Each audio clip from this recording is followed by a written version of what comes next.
More people should know about this, definitely. And I've been telling family, friends, even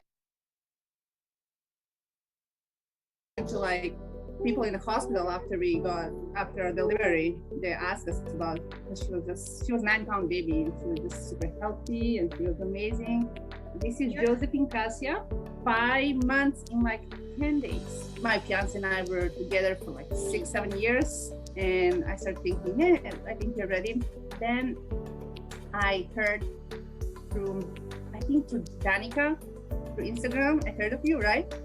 And I was on a trip and I was listening to one of your free workshops where you're talking about all this stuff, and you're talking a lot about the mental part of it. I was like, I think I need this. So no, I did not go to the doctor. I did not have a drug, nothing medical. I wanted a plan. And after starting trimester, I was so in love with it. I was, I think, the biggest nerd of all trimester students ever. Every morning I would start my day with listening to the lectures. I went ahead of plan because you get breaks, right? Twice on weekends, something like that. They don't send you, but I kept going every day. This is actually helping me. I know exactly where I'm at. I knew that my baby's gonna come when I'm ready, when she's ready, right? That was huge. Other than like nutrition and tracking periods and everything, just knowing and being happy for all my other friends and family, whoever got pregnant.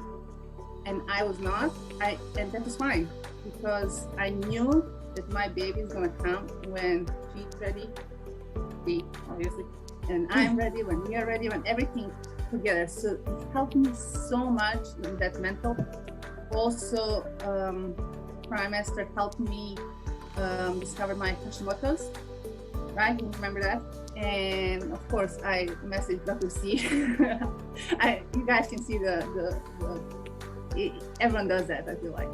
I sent a message, this huge message in the chat, in a Facebook group, explained all my results and everything. And Dr. C gave me instructions to go back and ask for extra labs, ask for T3 and T4 and all this thyroid stuff to go deeper.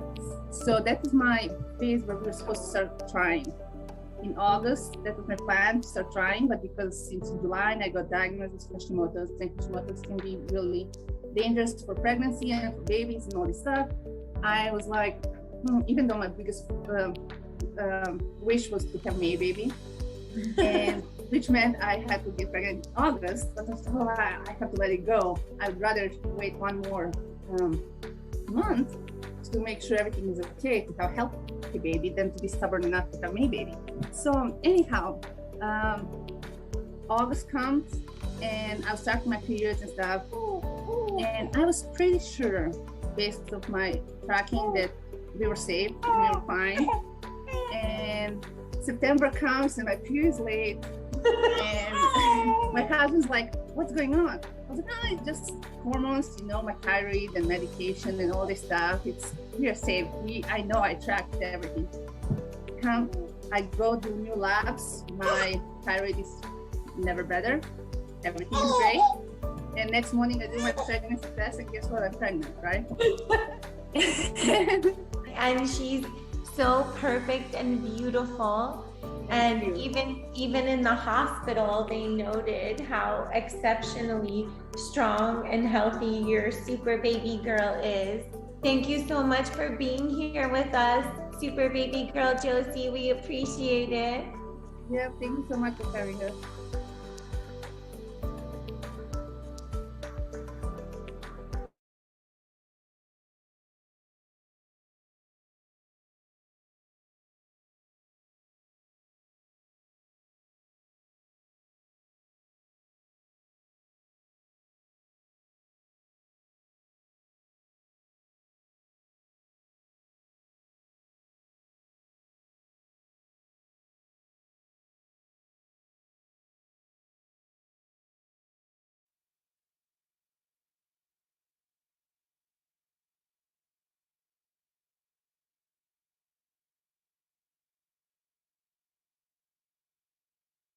Ever met someone, and I mean, I've done business, I was a nurse, I've done a lot of different things in my life, and I can read people well, like especially on the phone. And there was never anyone I'd ever trusted from the depth that I trusted her immediately.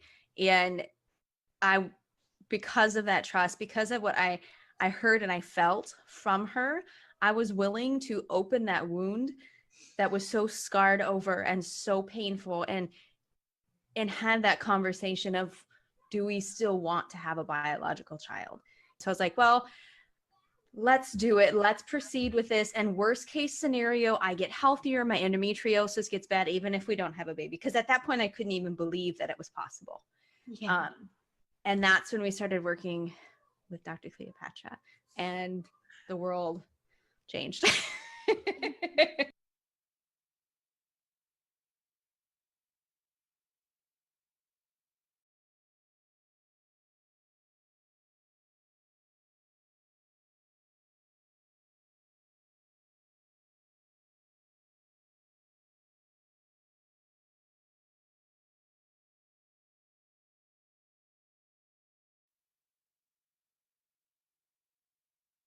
Known about this stuff earlier on, thought my only other options were IVF, and it was super expensive. Dr. Cleopatra's track record with her trimester protocol is better than IVF and a whole lot less expensive. So many sides of her, how authentic and truly passionate she was about her work, and not just about her work, but about her results.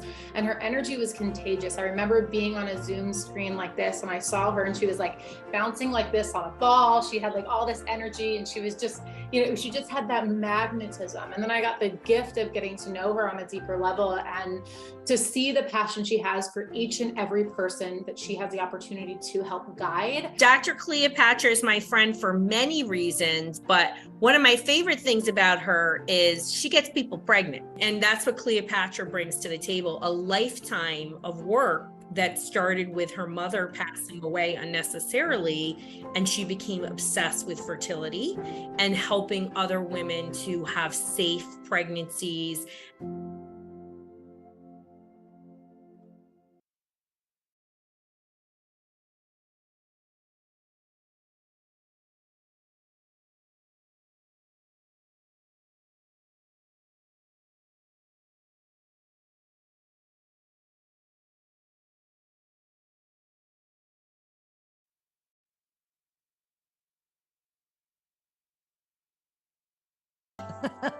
This amazing woman years ago. I had my 2 kids, perfectly healthy, wonderful, 16 months apart, miracle on the live.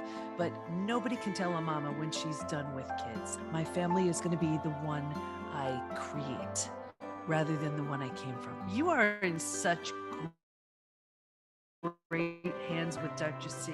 I got to tell you, I've never met anyone who is more devoted to healthy fertility, more devoted to healthy pregnancies, and more devoted to healthy families than Dr. Cleopatra.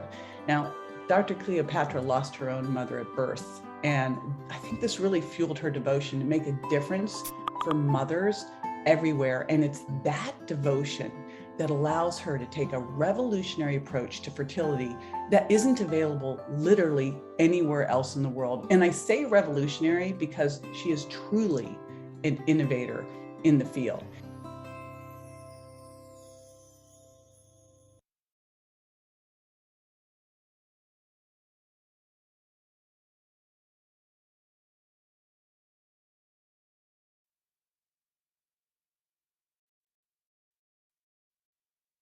Because of that, and it's been such an amazing journey, and like, I felt my baby kick for the first time. I'm gonna cry. I felt her little feet for the first time in my life. I feel like that's the first time it's actually been real, because there's not a whole lot before, for me at least. And I felt like my body couldn't take any more.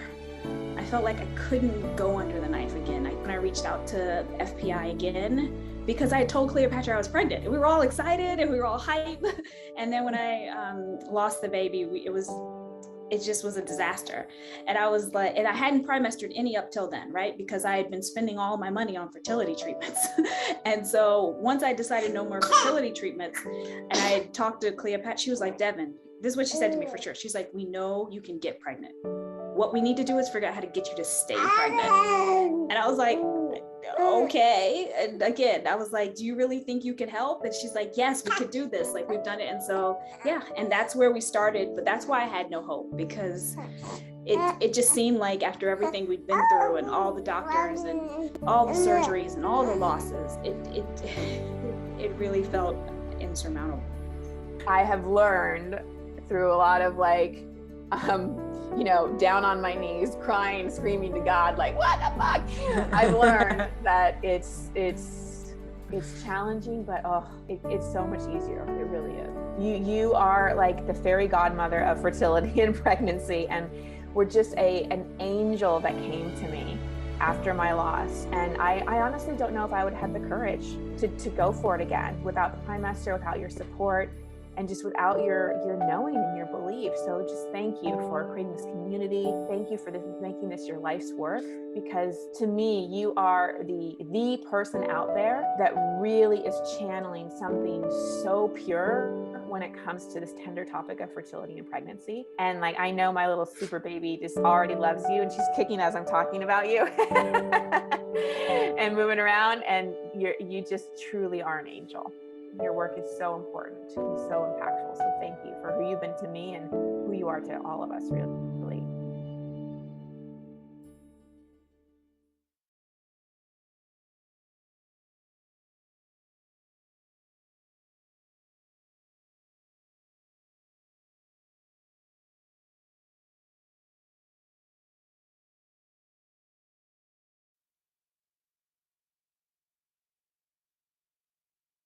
More people should know about this, definitely. And I've been telling family, friends, even to like people in the hospital after delivery. They asked us about, she was 9-pound baby, and she was just super healthy and she was amazing. This is Josephine Cassia, 5 months in like 10 days. My fiance and I were together for like 6-7 years, and I started thinking, yeah, I think you're ready. Then I heard through Danica, through Instagram, I heard of you, right? And I was on a trip and I was listening to one of your free workshops where you're talking about all this stuff, and you're talking a lot about the mental part of it. I was like, I think I need this. So no, I did not go to the doctor. I did not have a drug, nothing medical. I wanted a plan. And after starting trimester, I was so in love with it. I think, the biggest nerd of all trimester students ever. Every morning, I would start my day with listening to the little lectures. I went ahead of plan, because you get breaks, right? Twice on weekends, something like that. They don't send you, but I kept going every day. This is actually helping me. I know exactly where I'm at. I knew that my baby's gonna come when I'm ready, when she's ready, right? That was huge. Other than like nutrition and tracking periods and everything, just knowing and being happy for all my other friends and family, whoever got pregnant. And I was not, and that was fine, because I knew that my baby is gonna come when she's ready, obviously, and I'm ready, when we are ready, when everything together. So it helped me so much in that mental. Also, trimester helped me discover my Hashimoto's, right? You remember that? And of course, I messaged Dr. C. You guys can see everyone does that, I feel like. I sent a message, this huge message in the chat, in a Facebook group, explained all my results and everything. And Dr. C gave me instructions to go back and ask for extra labs, ask for T3 and T4 and all this thyroid stuff to go deeper. So that was my phase where we were supposed to start trying.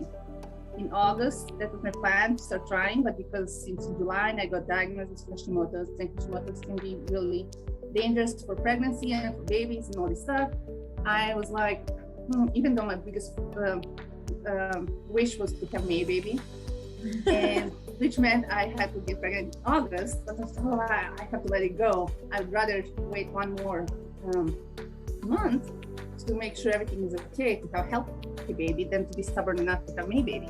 So anyhow, August comes and I was starting my periods and stuff, and I was pretty sure, based on my tracking, that we were safe and we were fine. And September comes and my period's late, and my husband's like, what's going on? I was like, it's just hormones, my thyroid and medication and all this stuff. We are safe. I know I tracked everything. I go do new labs. My thyroid is never better. Everything is great. And next morning I do my pregnancy test, and guess what? I'm pregnant, right? And she's so perfect and beautiful. And even in the hospital, they noted how exceptionally strong and healthy your super baby girl is. Thank you so much for being here with us, super baby girl Josie. We appreciate it. Yeah, thank you so much for having us. Hi, everybody. Dr. C's here with you. Welcome. Hi, and guess what? Beautiful update. That beautiful mama has had super baby number 2, a boy, and he's also so perfect.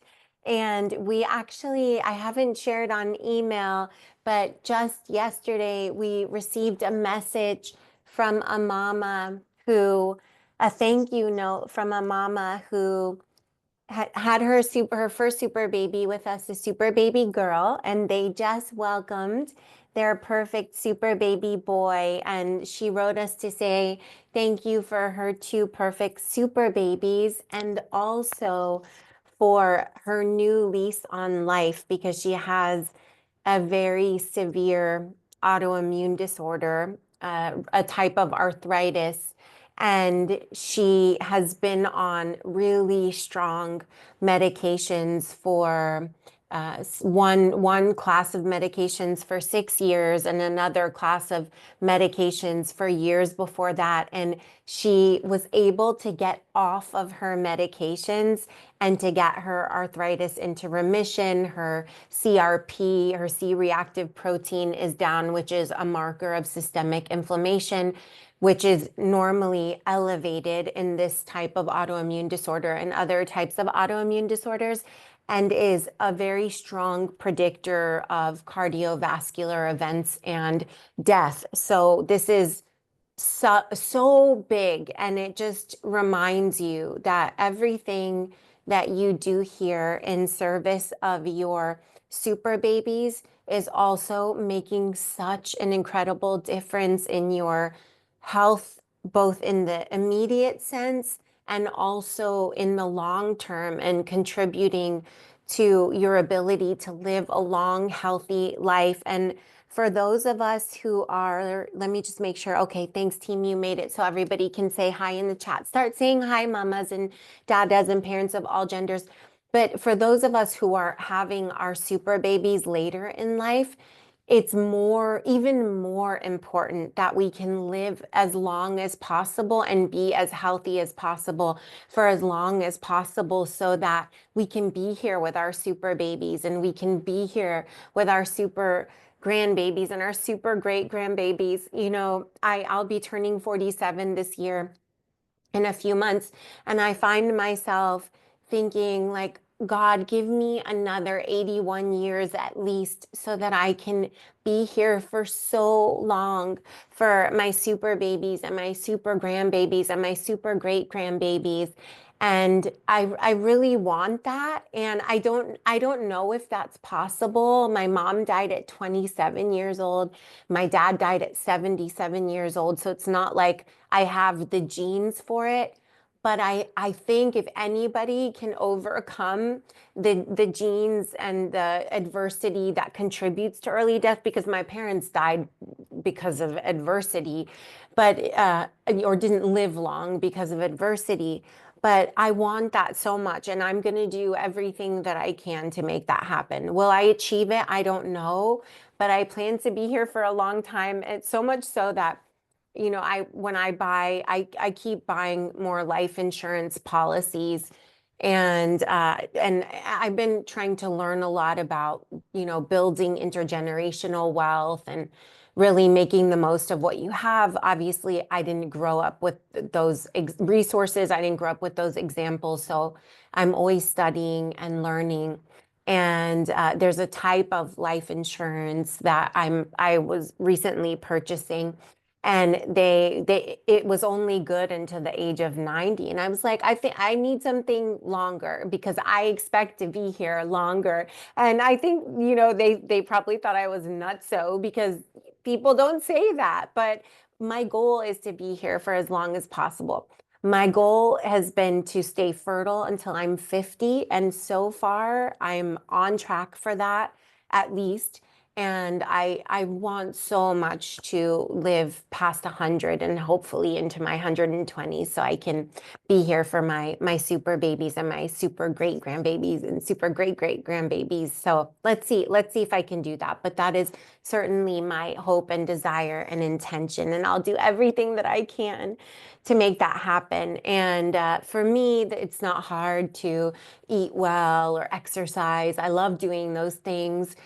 So I don't have to kind of will myself or fight myself in that way. But those of you who have been around, I'm always honest with you. So even though, you know, I tell you how important sleep is in the Primester protocol, I've always been honest that I have the tendency to skimp on sleep because I work a lot, and I have 3 super babies. Life is big and full.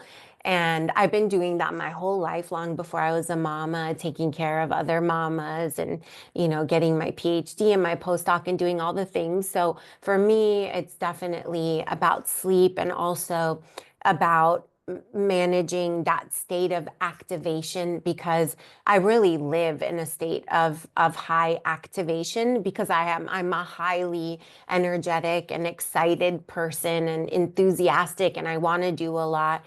And I think because I enjoy it, it suits me. And I'm sure that there's a case for having more rest in my life, which has not been part of my life to date. So for me, those are definitely the 2 areas that I need to focus on, and more so that I can really achieve those goals. So I'm always going to tell you very honestly, you've got to sleep. You've got to be in a state of creation as opposed to a state of survival, which is a state of the central nervous system, sending the right signals to the brain, the body, the ovaries, the birth canal, which is the vagina.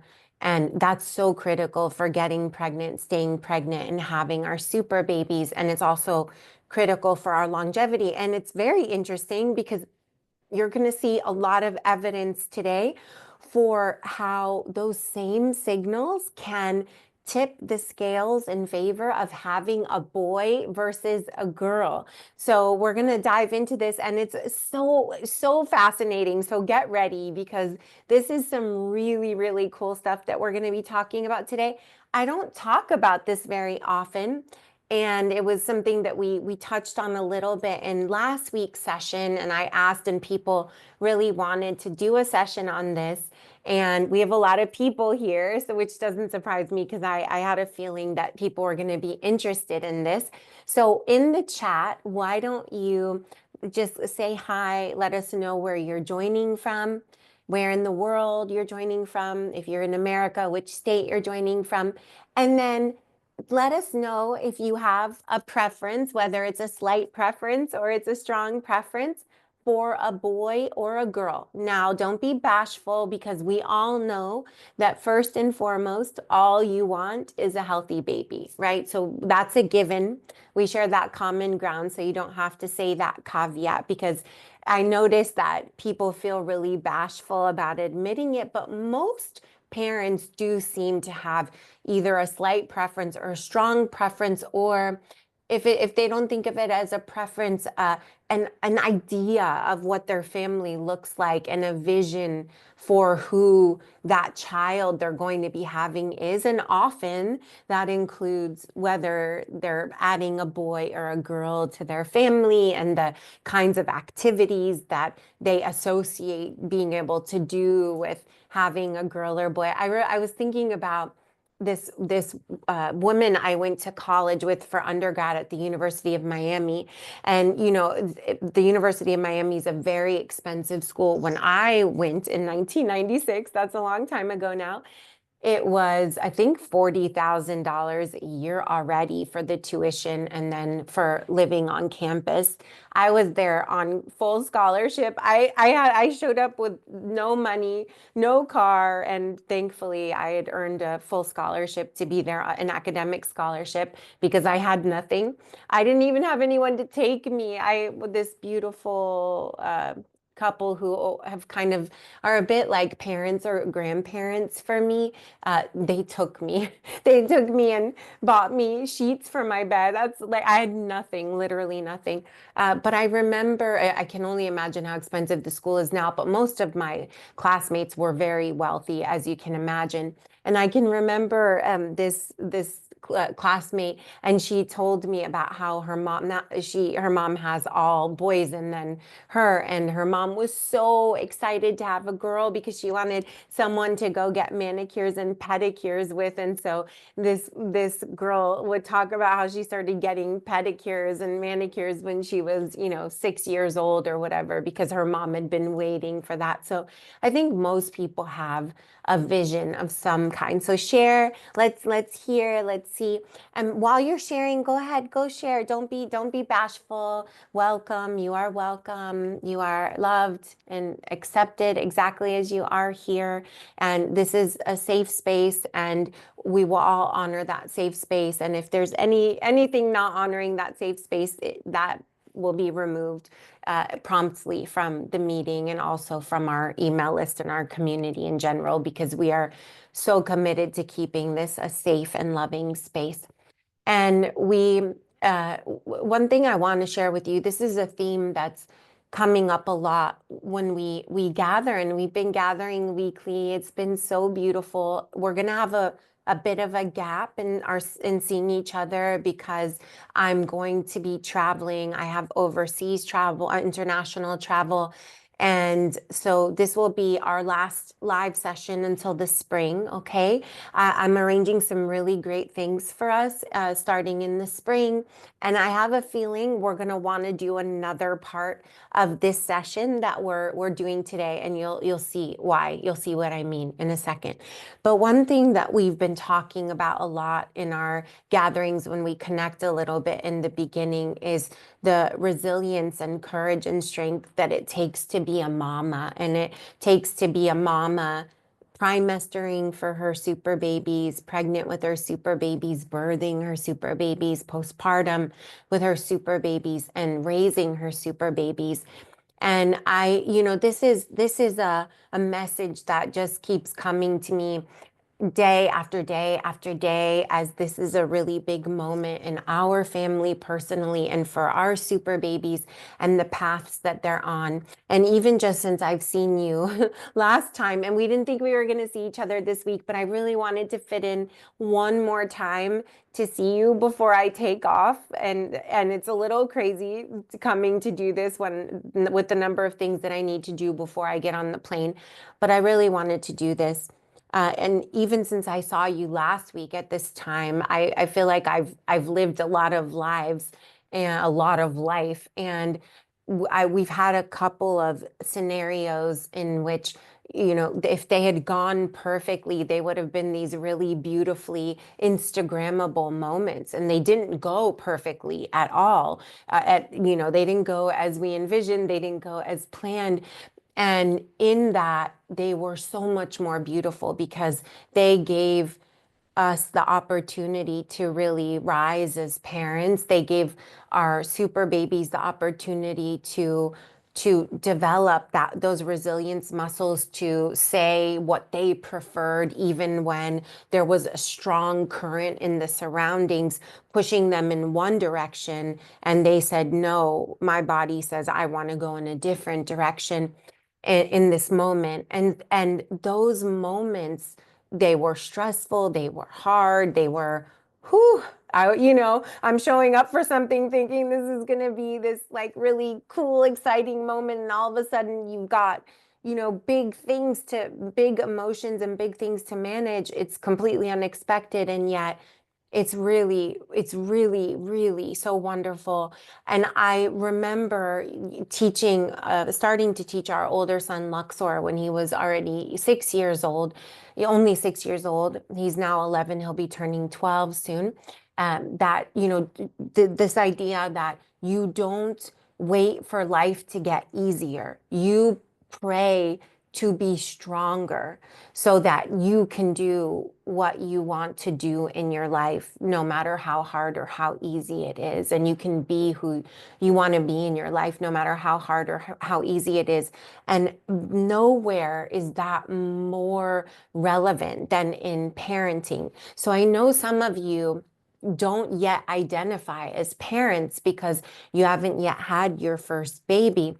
And that's the reason why if you read my emails, or you see my social media posts, I always call you mama. I always call you dada. I always call you parent of any and all genders, because I want you to step into your identity as a mama so that you are beginning to prepare yourself to see yourself that way, to know yourself that way, to believe that that identity belongs to you, and to develop the characteristics and the fortitude and the courage that and the broader character that will be required of you to dig so deep to be the mama and the woman you want to be for your super baby. So that's why I always call you mama, and that's why I keep saying to you that it is worth being courageous for your dreams of your super babies. It is worth being courageous for your dreams of your family,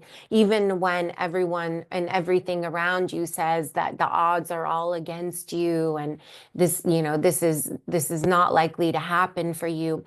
Because once you get your super baby, you will need that courage muscle and that character muscle to be as strong as humanly possible. So instead of, I know it's easier said than done. I do. And nobody faults you for 1 second for getting frustrated, angry, all the things. But as much as humanly possible, instead of cursing the moment that you're in, waiting to receive your baby, because it didn't come easily to you like everyone said it would, or it didn't come easily to you like you expected, then instead of cursing this moment, try, I know it's so hard, but try to give thanks for this moment, which is this beautiful silver lining of allowing you to build that resilience and that character, so that once you receive your super babies, you're so much more prepared. And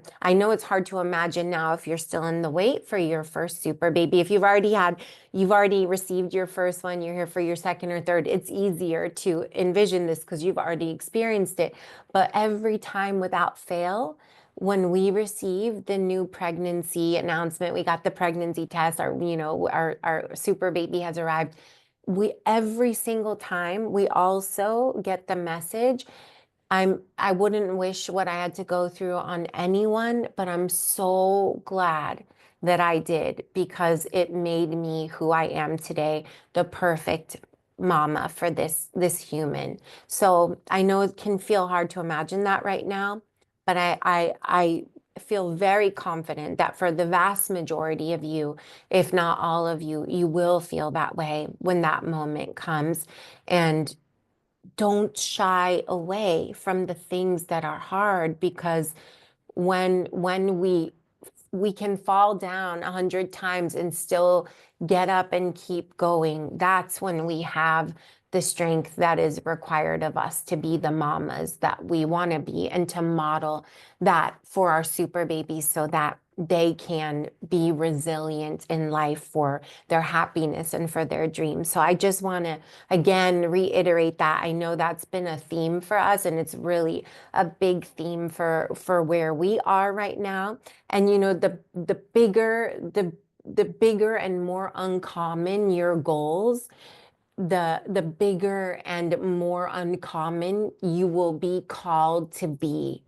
It's just how it works. If my super babies weren't on their path to become professional soccer players, the two boys, and my daughter, a dancer and singer and performer, we wouldn't weather as many storms in a day and in a week.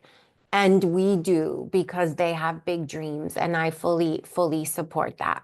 Okay, so I just want to share that with you again. It doesn't matter if it doesn't look good on Instagram. What matters is that you are making the progress inside of yourself. Okay. All right, let me look. Who's here? Yes, welcome. Oh, I keep forgetting to lock the door. Sorry. Hi, baby. I'm on a workshop. Do you need to come see me? Okay.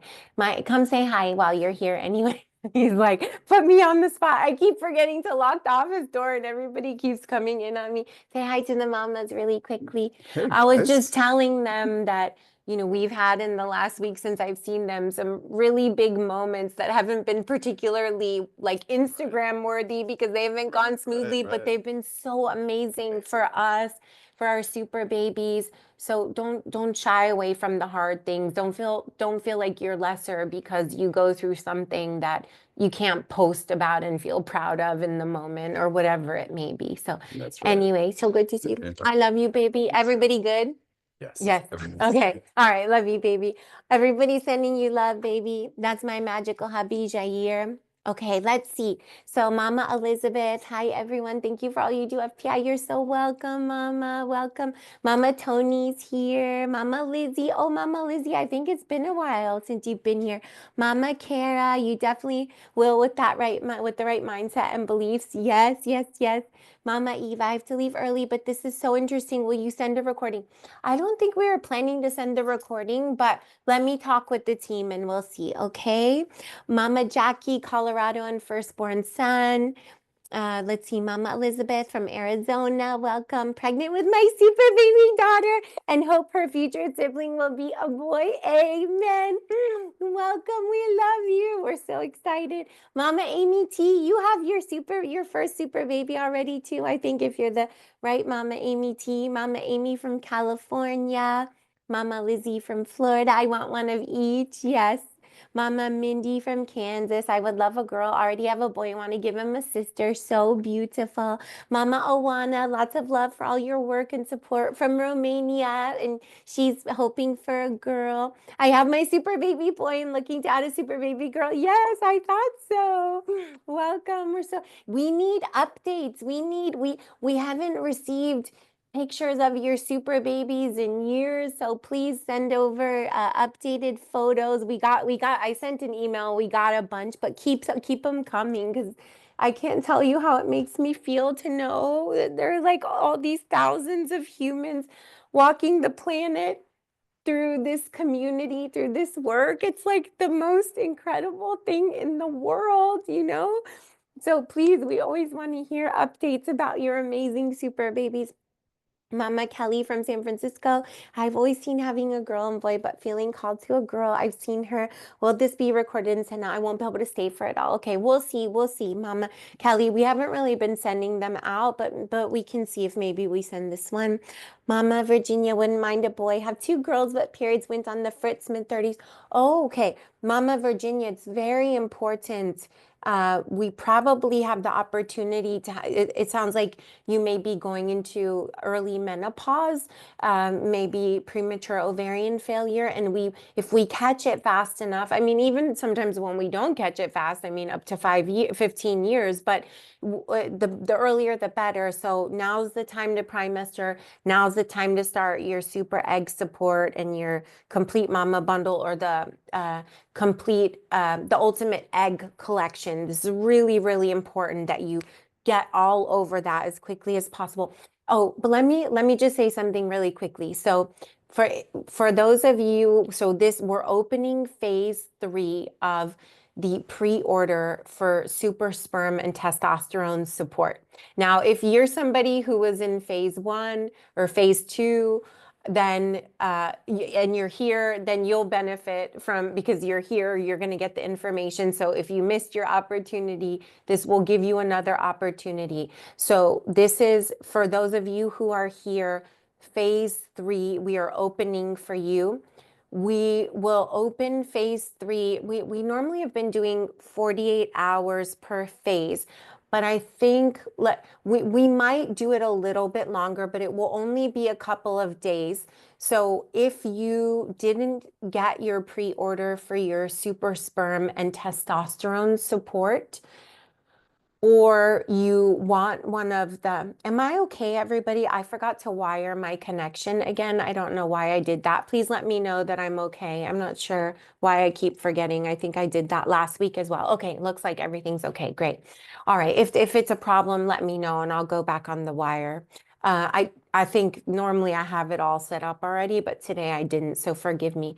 Okay, so if you didn't get to pre-order the super sperm and testosterone support, or one of the bundles that will contain the super sperm and testosterone support. So for most of you, that will be the ultimate egg and sperm collection. Then go ahead and this is your chance to pre-order and to get really incredible savings with the pre-order. The team has special pages for you and special codes for you. So team, if you can just put those in the chat for the mamas and the families who need them. And like I said, if you were part of an earlier phase, you're kind of getting wrapped into this one because you're here. So if you didn't take advantage of the opportunity then, make sure that you take advantage of the opportunity now. I also want to say one thing, which is that I want you to know that so the super egg support and the super sperm and testosterone support, these are the most groundbreaking formulations on the planet. There's nothing that's even in the same stratosphere for supporting egg quality and ovarian reserve and reduced biological, cellular, and epigenetic age of the egg cells and the broader cells. Now, and similarly for super sperm and testosterone support, there's nothing even in the same stratosphere for improving all the different parameters of sperm, quality, quantity, viscosity, DNA fragmentation. We talked about those in the last session, so I won't go over the different components of the sperm cells and the different parameters, but also testosterone support and hormonal balance, libido, erectile function, prostate health, the gut-brain axis, support for drive and motivation and productivity. Just really incredible. I have some information on the slides, but there's nothing like these formulations on the planet. So if you are worried about egg quality or ovarian reserve, or how old your eggs are, then you must take advantage of super egg support. And if you're worried about the health and quality of the sperm, whether your partner has high enough testosterone levels to support adequate spermatogenesis, sperm production, hormonal balance, and erectile function, all the things that are wrapped up into that. It's also really incredible for reducing pro-inflammatory activity, which is profoundly aging and is one of the processes that leads to the different diseases of aging, cellular activity gone awry, which puts people at risk for different types of cancers. These nutrients are so powerful and have so much scientific support behind them.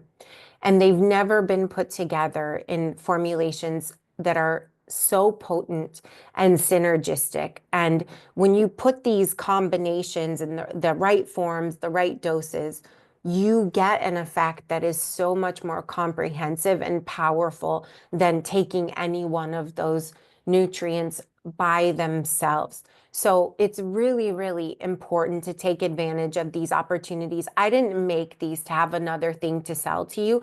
I made these to have a real solution for you. The Primester and these nutrients are the most powerful tools that we have available to us. And that's always been my goal, to do the things that only we can do or only we can do at this level. And that's what the Primester and these nutrient formulations are. That's not even going into the amazing, clean, green, pristine manufacturing process, handcrafted in ultra tiny batches, how fresh the ingredients are. Like you went to the market, no fillers, no excipients, no flow agents to make it easier to make them in really huge quantities like the other supplement companies do. All these things. I didn't even go into all of that. But here's where I'm going with all this. I want you to know that for almost every single ingredient in both the super egg support and the super sperm and testosterone support, the scientific data are very clear.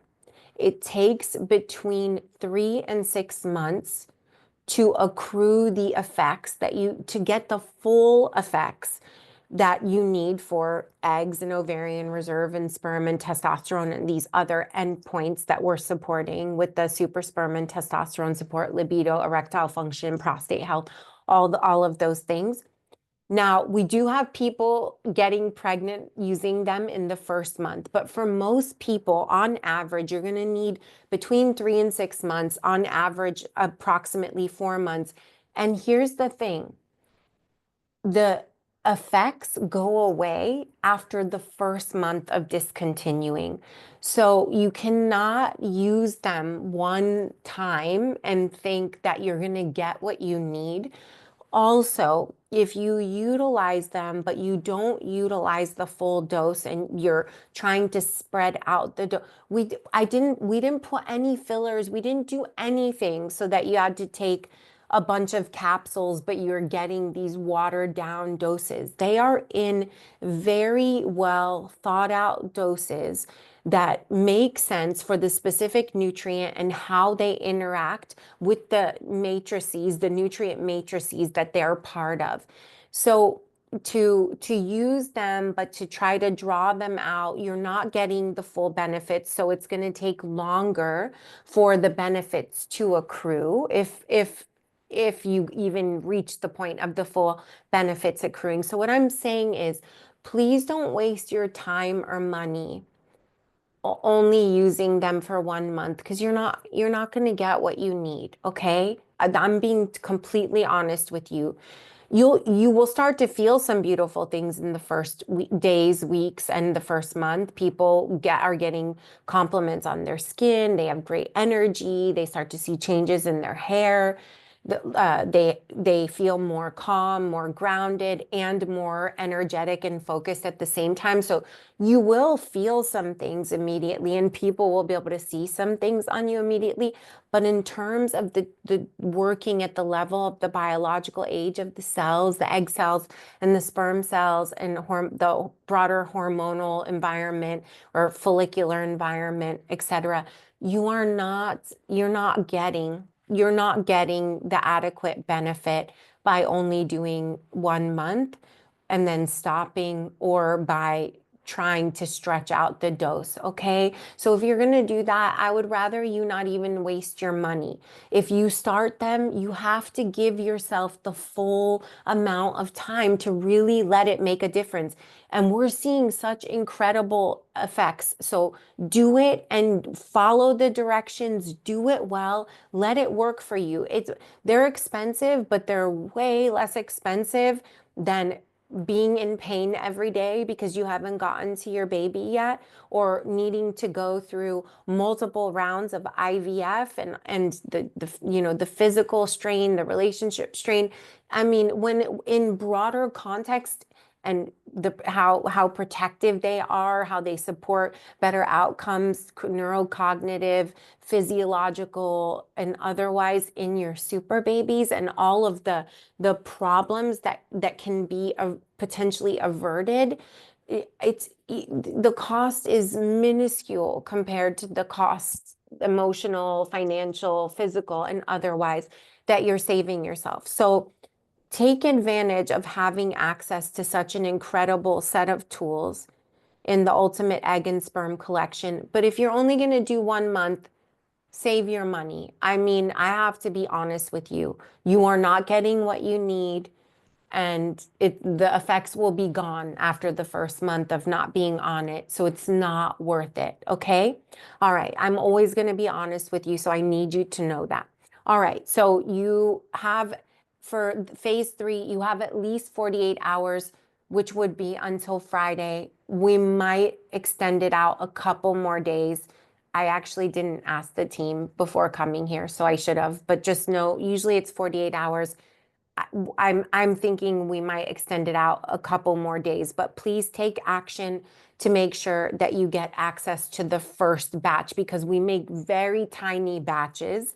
That's how we're able to do it in the manufacturing process that we do, and to have the ingredients so fresh. So please, the inventory is going really fast, so make sure you take advantage, okay? All right, let's keep going. Let me see. Mama Diane from Iowa. Oh, let's see. Mama Unity in Colorado. I desire girls, ideally 2, as I already have 2 boys. Is there any way to encourage twins? Oh my gosh. Okay. That's a whole other set of information, which there are some things that you can do. Yes. Okay. So if there's an interest in that, we can do a session on that when we come back in the spring to our sessions.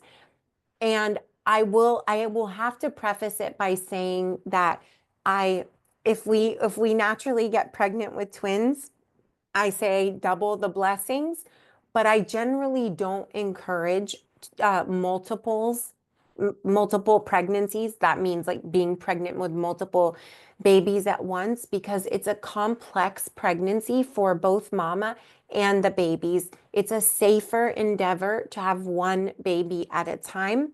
So I will do that session if you want to. And I have to say that if it's by choice, I will encourage you to have 1 baby at a time, okay?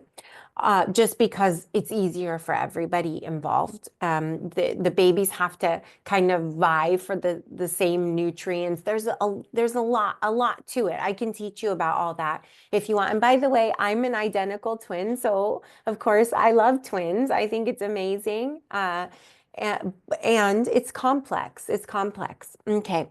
So, but there are things you can do. Yes, there are some nutrients that can encourage some different medications, some different aspects of age and timing and all of these things. So if you like, I can teach you about that. Mama Diane from Iowa. I thought I would want to have a boy first, but whenever I do a visualization, I have an older girl and the boy is about 3 years younger. So beautiful. And I think sometimes as mamas, we have a feeling, we know.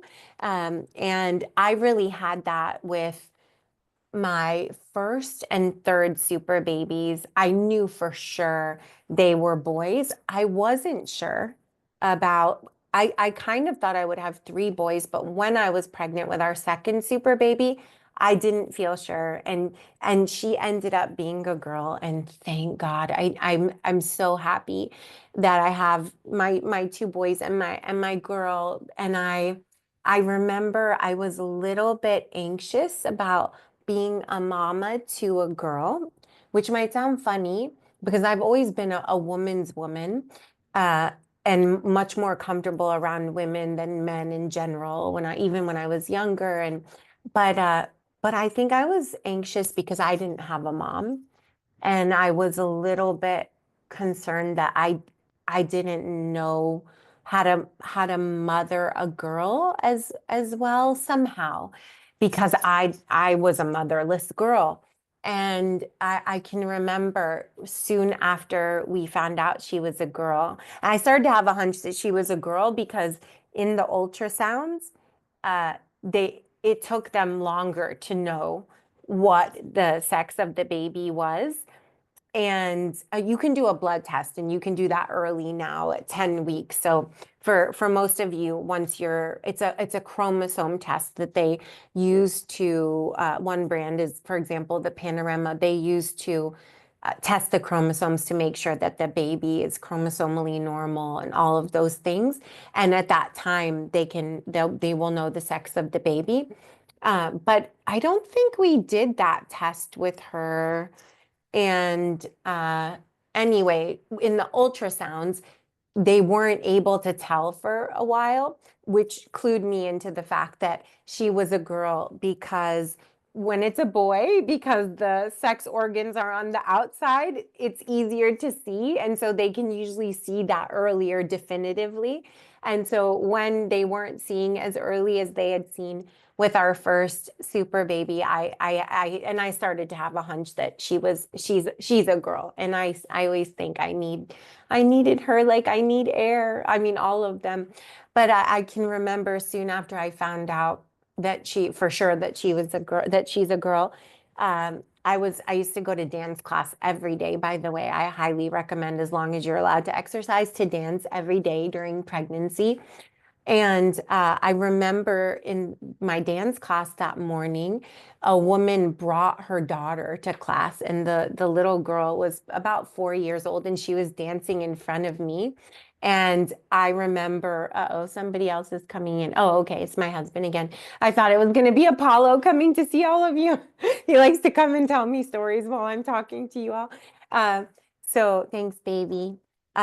So the little girl was dancing in front of me, and I remember I was dancing in behind her, in the row behind her, and I thought, I can do this. I'm gonna be a great mom to a girl, and I felt really good about it. But I had been a little anxious for a little while, for sure. It's really interesting.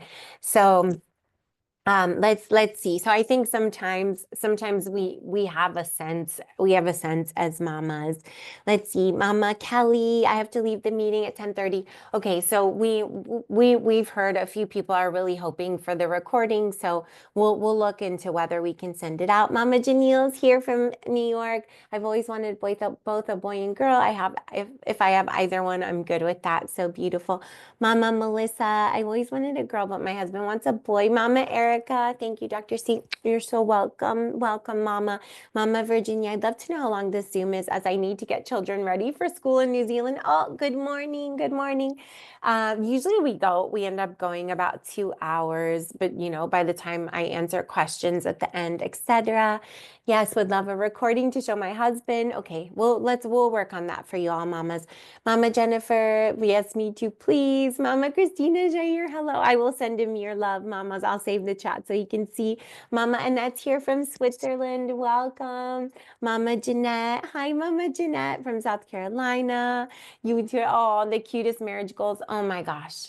Oh, you gotta have like an amazing friend and just like partner, like we are so in it, like whatever it takes, oh my gosh. So I'm so thankful. Mama Jeanette, have a boy, praying for a girl. Mama Charlotte, South Carolina, praying for a super baby boy and girl. Mama Katia, already have a boy, would like a girl. If I have two more children, then I'm okay having either. Okay, keep them coming. I won't keep going okay, we have some requests for the twins session. Okay, let us know if you want a twin session, and then we can plan it for when I'm back in the spring. Okay, let me share my slides so that I can start. Oh my gosh, this is a moment where I could really show you my insanely messy desktop, as one mama requested at one point. Okay, it's very, very, very full today. Okay, so how to choose the sex of your baby. So you might notice that when I was writing about it in email, I used the word gender because I did that even though it's not biologically accurate, because gender is socially constructed and sex is a biological fact, essentially. Unless somebody chooses to change their sex, obviously, but the sex that people are born with.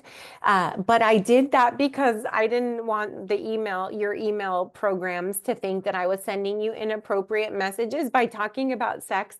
It seems so unfortunate that we have to worry about these things. But anyway, so I'm saying it correctly here, but you will notice that I said it differently in the emails. All right. Okay. So there are a lot of theories of natural sex selection.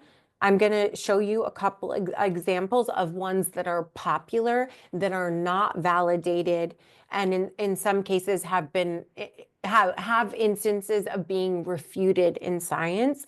And then I'm going to show you the ones that are much more plausible. Okay, so the Shettles method is probably the most popular, published in 1960 by Dr. Landrum Shettles. This focused on three things: the timing of intercourse, the position of intercourse, and orgasm, and not having an orgasm if you want a girl, for different aspects of the vaginal environment. But the thing that people talk about the most in the Shettles method is the timing of intercourse in relation to ovulation. So the concept here, which has some validity, but the outcomes don't bear out, okay? So the concept is that the X sperm, which produce female offspring, are slower, heavier, but they're also hardier and more resilient, and they live longer. So is my slide cut off here? Hold on, let me check that. It looks a little cut off for me. Okay, yeah, that should be better. They live longer. So the idea here is that you time intercourse farther from ovulation if you want to have a girl. Now, this isn't correct, so this is not me telling you to do that. This is what the theory is here. The Y sperm, which produce male, are faster and lighter, but they're also weaker and they don't survive as long. So the idea is that you would time intercourse with peak fertility so that they can race to the egg, which is already available, okay? Now, the premise of the X sperm and the Y sperm differences do have some validity or some scientific support behind them. And in particular, there are some really big differences with the Y sperm, which produce male offspring, and with male pregnancies in general, and that show in many, many, many ways they are more vulnerable. And that does have implications for how to tip the odds in favor of having a boy versus a girl. So we're going to come back to that. So the way that Shettles, which this method is really popular and people use it, and they say they have success, but the thing is that the odds are about 50-50. So it's hard to distinguish true success from just chance when it comes to this method. There are some scientific studies that have actually found the opposite of what Shettles suggests in terms of the timing of intercourse. But fundamentally, there are differences in the sperm that produce female offspring and the sperm that produce male offspring. So that's one thing that we are going to take with us and carry through today's discussion. Now, there's also the Whelan method by Dr. Elizabeth Whelan. This was published in 1977. This is also centers around the timing of intercourse. but it's the exact opposite of what Shettle says, which is that if you want to produce a boy, you should have intercourse farther from ovulation. And if you want to have a girl, you should have intercourse closer to ovulation. And what's really interesting about this is, so it says about 4 to 6 days out for a boy and 2 to 3 days out for a girl. Now, I'm going to show you the most important thing, which is the days of your menstrual cycle that you have the greatest odds of getting pregnant. Now, for most of you, if not all of you, that is the most important thing. We can't play around with this 4 to 6 days out versus 2 to 3 days out, because 4 to 6 days out, the odds of conception are much, much lower. Okay. In general, the odds of conception are 2 to 3 days from ovulation are much, much higher. I'm going to show you the days with the highest odds of conception. So this Shettles doesn't have strong scientific support. Wellen doesn't have strong scientific support. There are some studies that have looked at the timing of intercourse and natural sex selection, and the findings are very mixed. Sometimes there's no correlation at all. Sometimes the correlation has been in the direction of Shettles. And I think even more often, the correlation, if it exists at all, has been in the direction of the Wellen method, or Whelan. I don't know exactly how you say that, Wellen-Whelan method. Okay, now it's not a good thing to rely on. Okay, the Chinese calendar, this uses the mother's lunar age at conception and the month of conception to predict whether a pregnancy will result in a boy or a girl. And there's absolutely no scientific support for this. And it's really interesting because when we look at SEO data, search engine optimization data, this is actually a big thing to focus on to bring in traffic for people who are looking for solutions for fertility and pregnancy, which is a little bit disheartening, to be honest with you. But I think it shows that people are really in search of a shorthand to achieve the things that they want to achieve. And a lot of these methods and ideas are oversimplifications, or they're not accurate, but they simplify things so people are drawn to them because they are simple.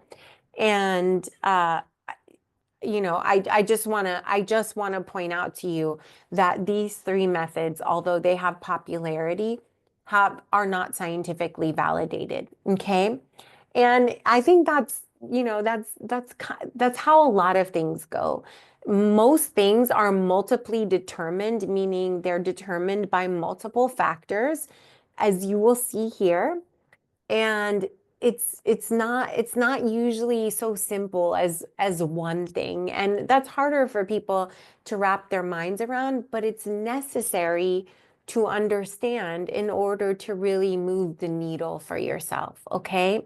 So this is everything that we're learning here is going to be important for getting pregnant in the first place, and then can have a slight effect on tipping the odds in favor of having a boy or a girl. Any one of these things, if it does have an effect at all, it's a very, very small effect. Okay.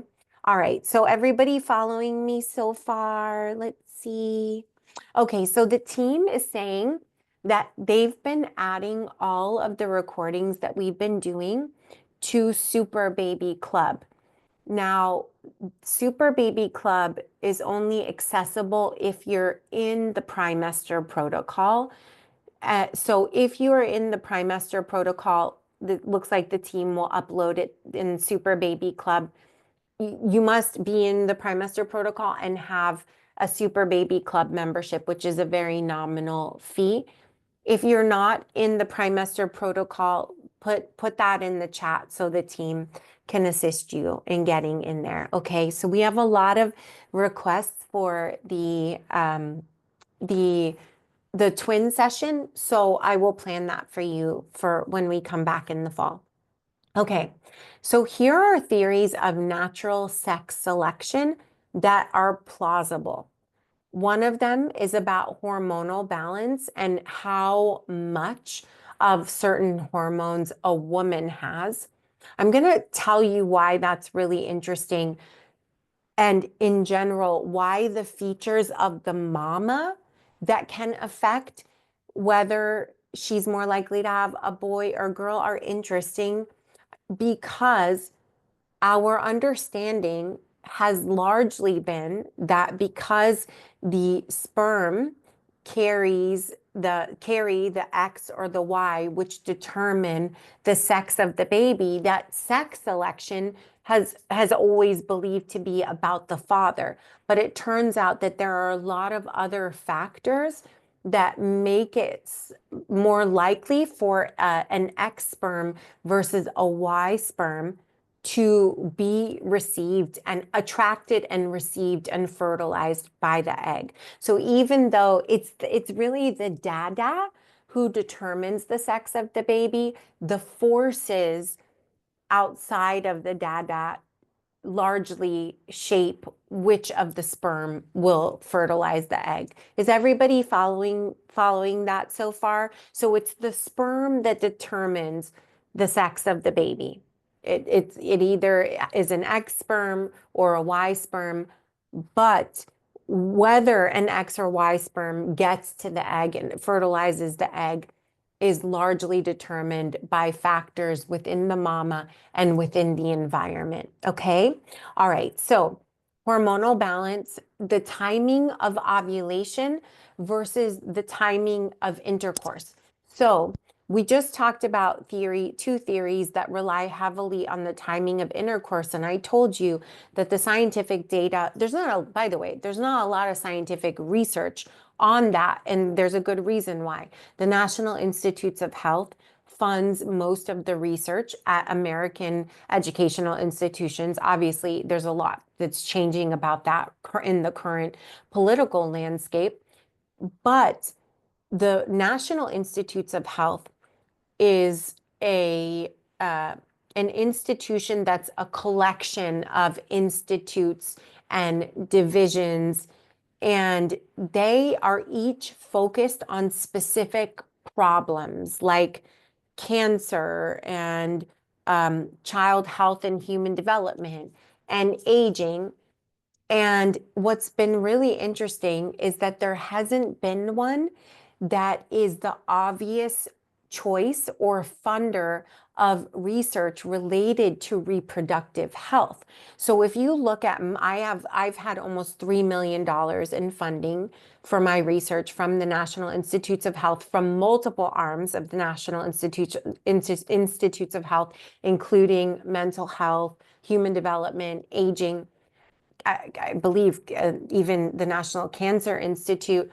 And that's because I've had to be really creative to bring in funding from these arms of the NIH, because no arm is specifically dedicated to reproductive health, fertility, pregnancy, and the intergenerational transmission of health. In fact, I was one of the first scientists ever to go to the National Institute on Aging to say that the National Institute on Aging needed to fund reproductive and intergenerational health research, because our aging trajectories begin before we're born and before we're conceived in the trimester through epigenetic programming and epigenetic inheritance. When I first proposed that idea in 2008, 2009, and I published an important volume and chapter on that in 2013,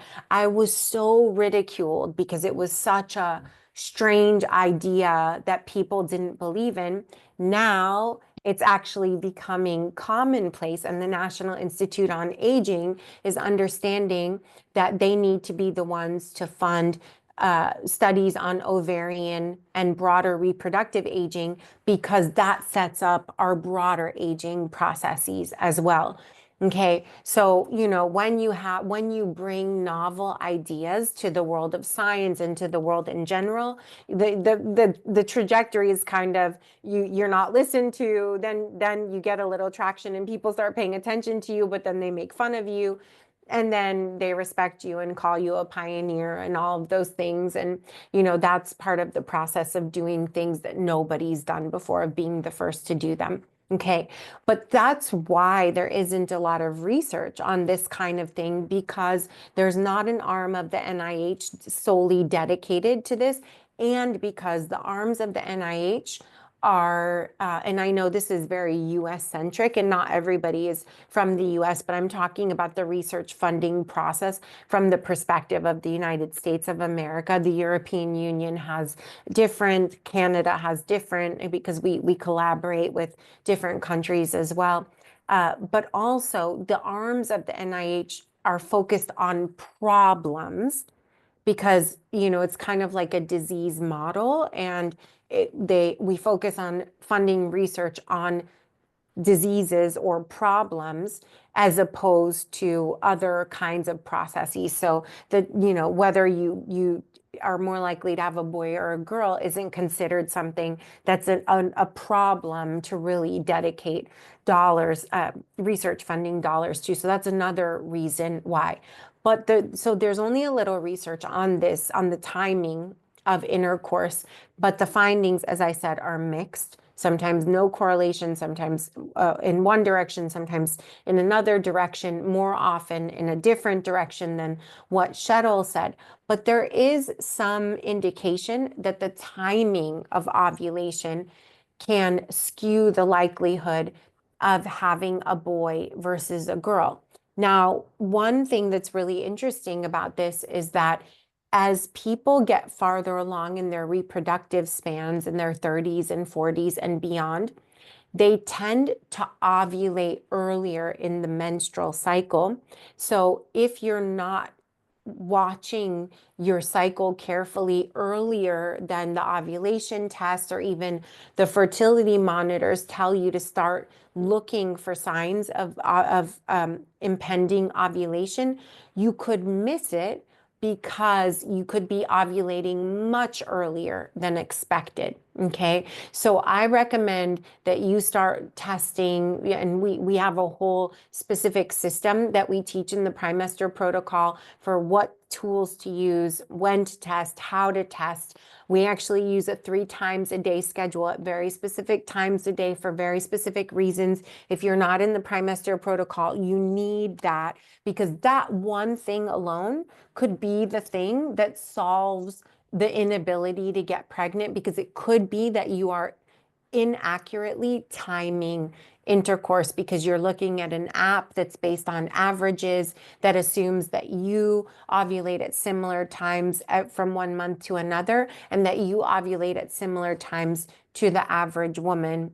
And it's actually based on an average that isn't even accurate for the average woman. Okay, so the timing of ovulation seems to have more support in terms of natural sex selection than the timing of intercourse in relation to ovulation. Okay.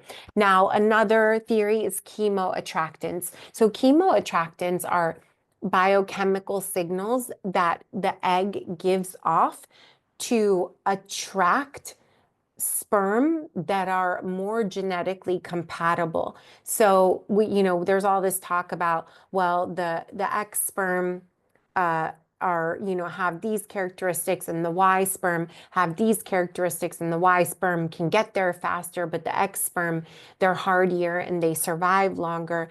But it doesn't take into account that the egg plays a strong role in calling in a specific sperm that is more genetically compatible. So the chemoattractants are kind of like how humans and other animals give off pheromones.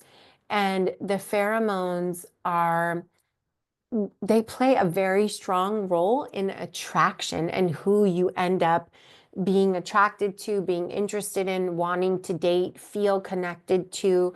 When you start to get close to them physically, or you become intimate with them, and they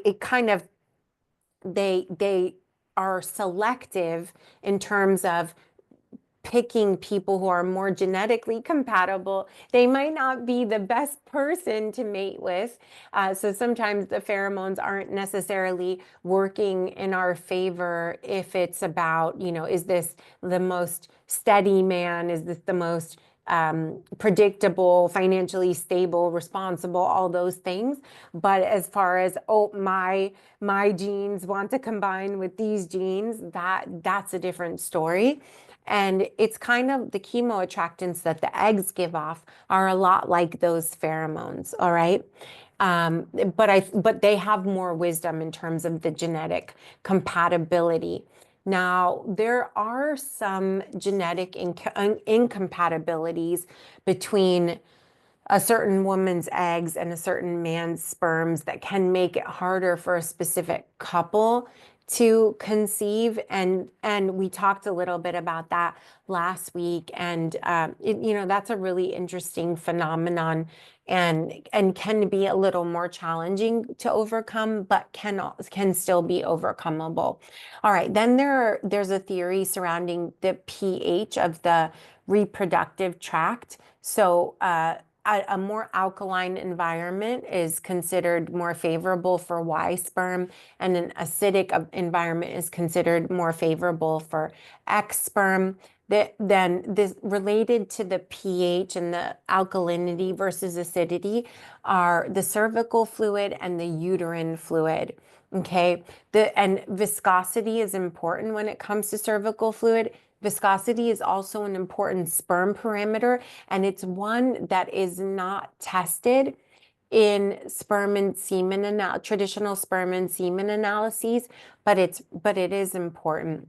All right. Oh, and by the way, we talked about resources for sperm and semen analysis. So if you are in America, we have one resource. And then if you are in the UK or Europe, we have a different resource. So if you, let's see, how should we do this? I think what we'll probably do is send an email with the resources and then note the country, so that you can just pick the one that's right for you. I think that's the best thing to do there. All right, and then there's, this is somewhat related to this, but the energy environment of the female reproductive tract is another plausible theory. Then there are evolutionary theories. And these are really interesting, and they're related to some of the things that you see here that come after it. So nutrient status and intake, caloric intake, and body composition. I'm gonna teach you more about these in just a second. And then it's really interesting, but whether someone uses IVF can skew the sex, the likelihood of having a boy or a girl. And if somebody uses IVF with ICSI, intracytoplasmic sperm injection, then it skews the odds of having a boy and a girl, or a girl in the other direction. I'm going to teach you more about that in just a second. Now, what is ICSI? ICSI is used in conjunction with IVF when there's pretty severe male factor fertility challenges, including low sperm count, poor motility, abnormal morphology, shape, size, etc.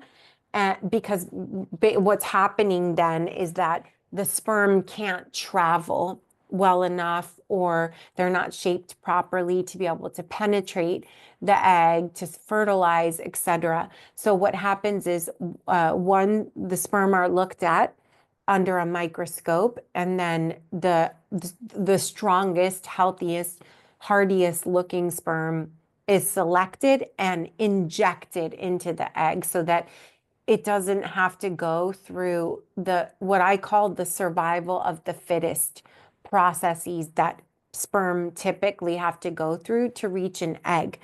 And so this is, like I said, this add-on to IVF is used when there are pretty severe concerns around the quality of and the quantity of sperm.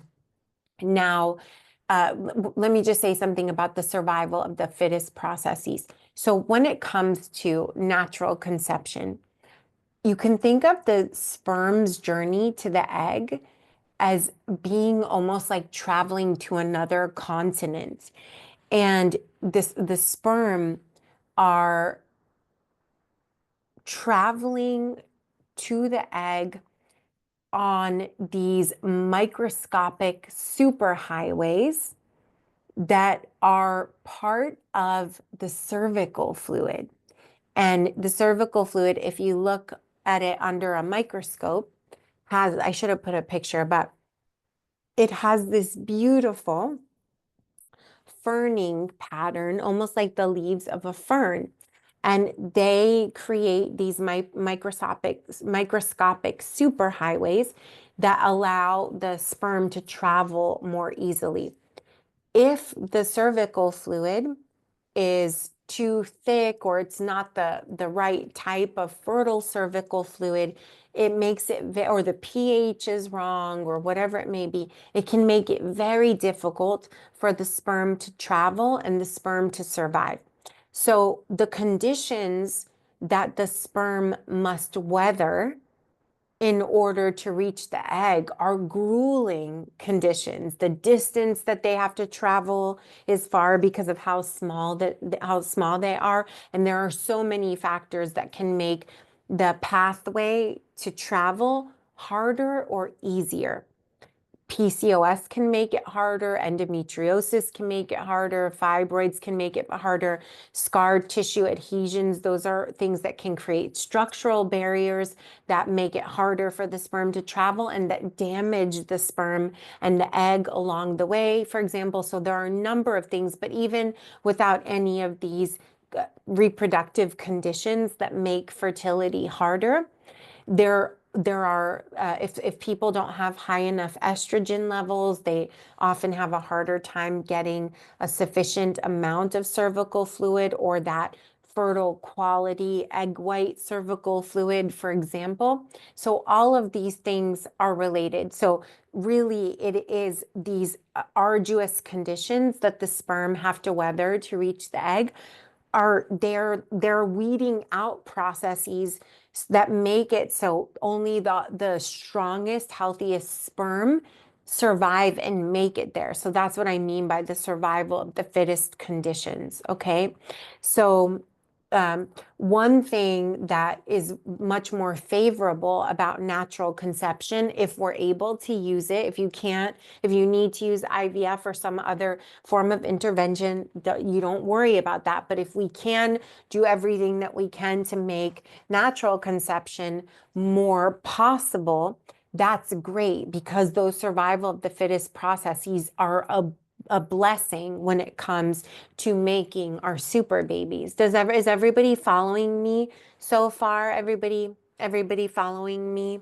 I know it's a lot of information, high level information, but I always like to teach you at a really high level. Okay, it looks like lots of thumbs up. Okay, great. Mama Erica, yes, we have, you know what? I think Mira extended, so we have a great relationship with Mira because we've been recommending that fertility monitor long before we ever had a relationship with them, without an affiliate link, just because it's the one that we think is the best. And we have a code, we have a link and a code that gives you a special discount for our FPI community. But I think that so for the holidays, they gave us an even bigger discount. I should have shared it more over the holidays. I'm sorry. But I also feel that I just got a message from Ilya at Mira saying that they extended it. So I'm wondering if let me see. I don't have it in this slide deck, but let me see if I have it in another slide deck that I can pull up easily. Team, do you happen to have that handy? If not, just hang tight, everybody. I'll find another slide deck that I know has it in, and we'll put it in there. But if the team has it, then they can put it in there for us, okay? Also, we'll send it out, and as I always do, I send you a recap email tomorrow.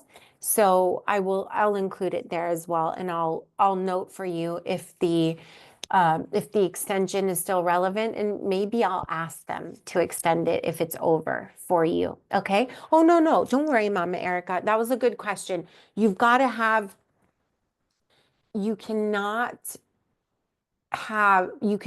identify your most fertile days with the most perfect precision humanly possible without ultrasound if you don't have this tool. It's really a game changer. And the other thing is, it's amazing because it gives you real time.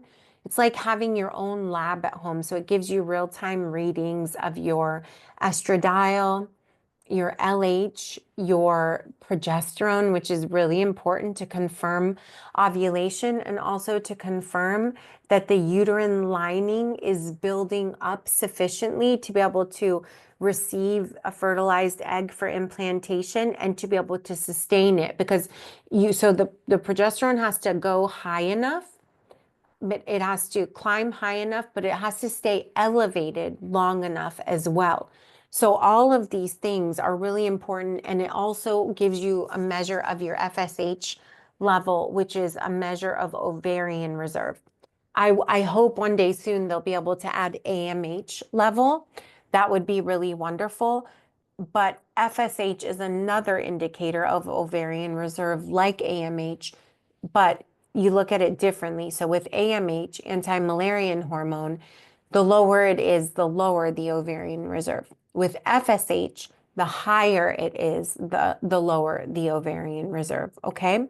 All right, so really, really important tool. Okay, so evolutionary theories, I'm gonna go over this in more detail, and the nutrient status and caloric intake and body composition have relationships to the evolutionary theory. So I'll come back to that in just a second.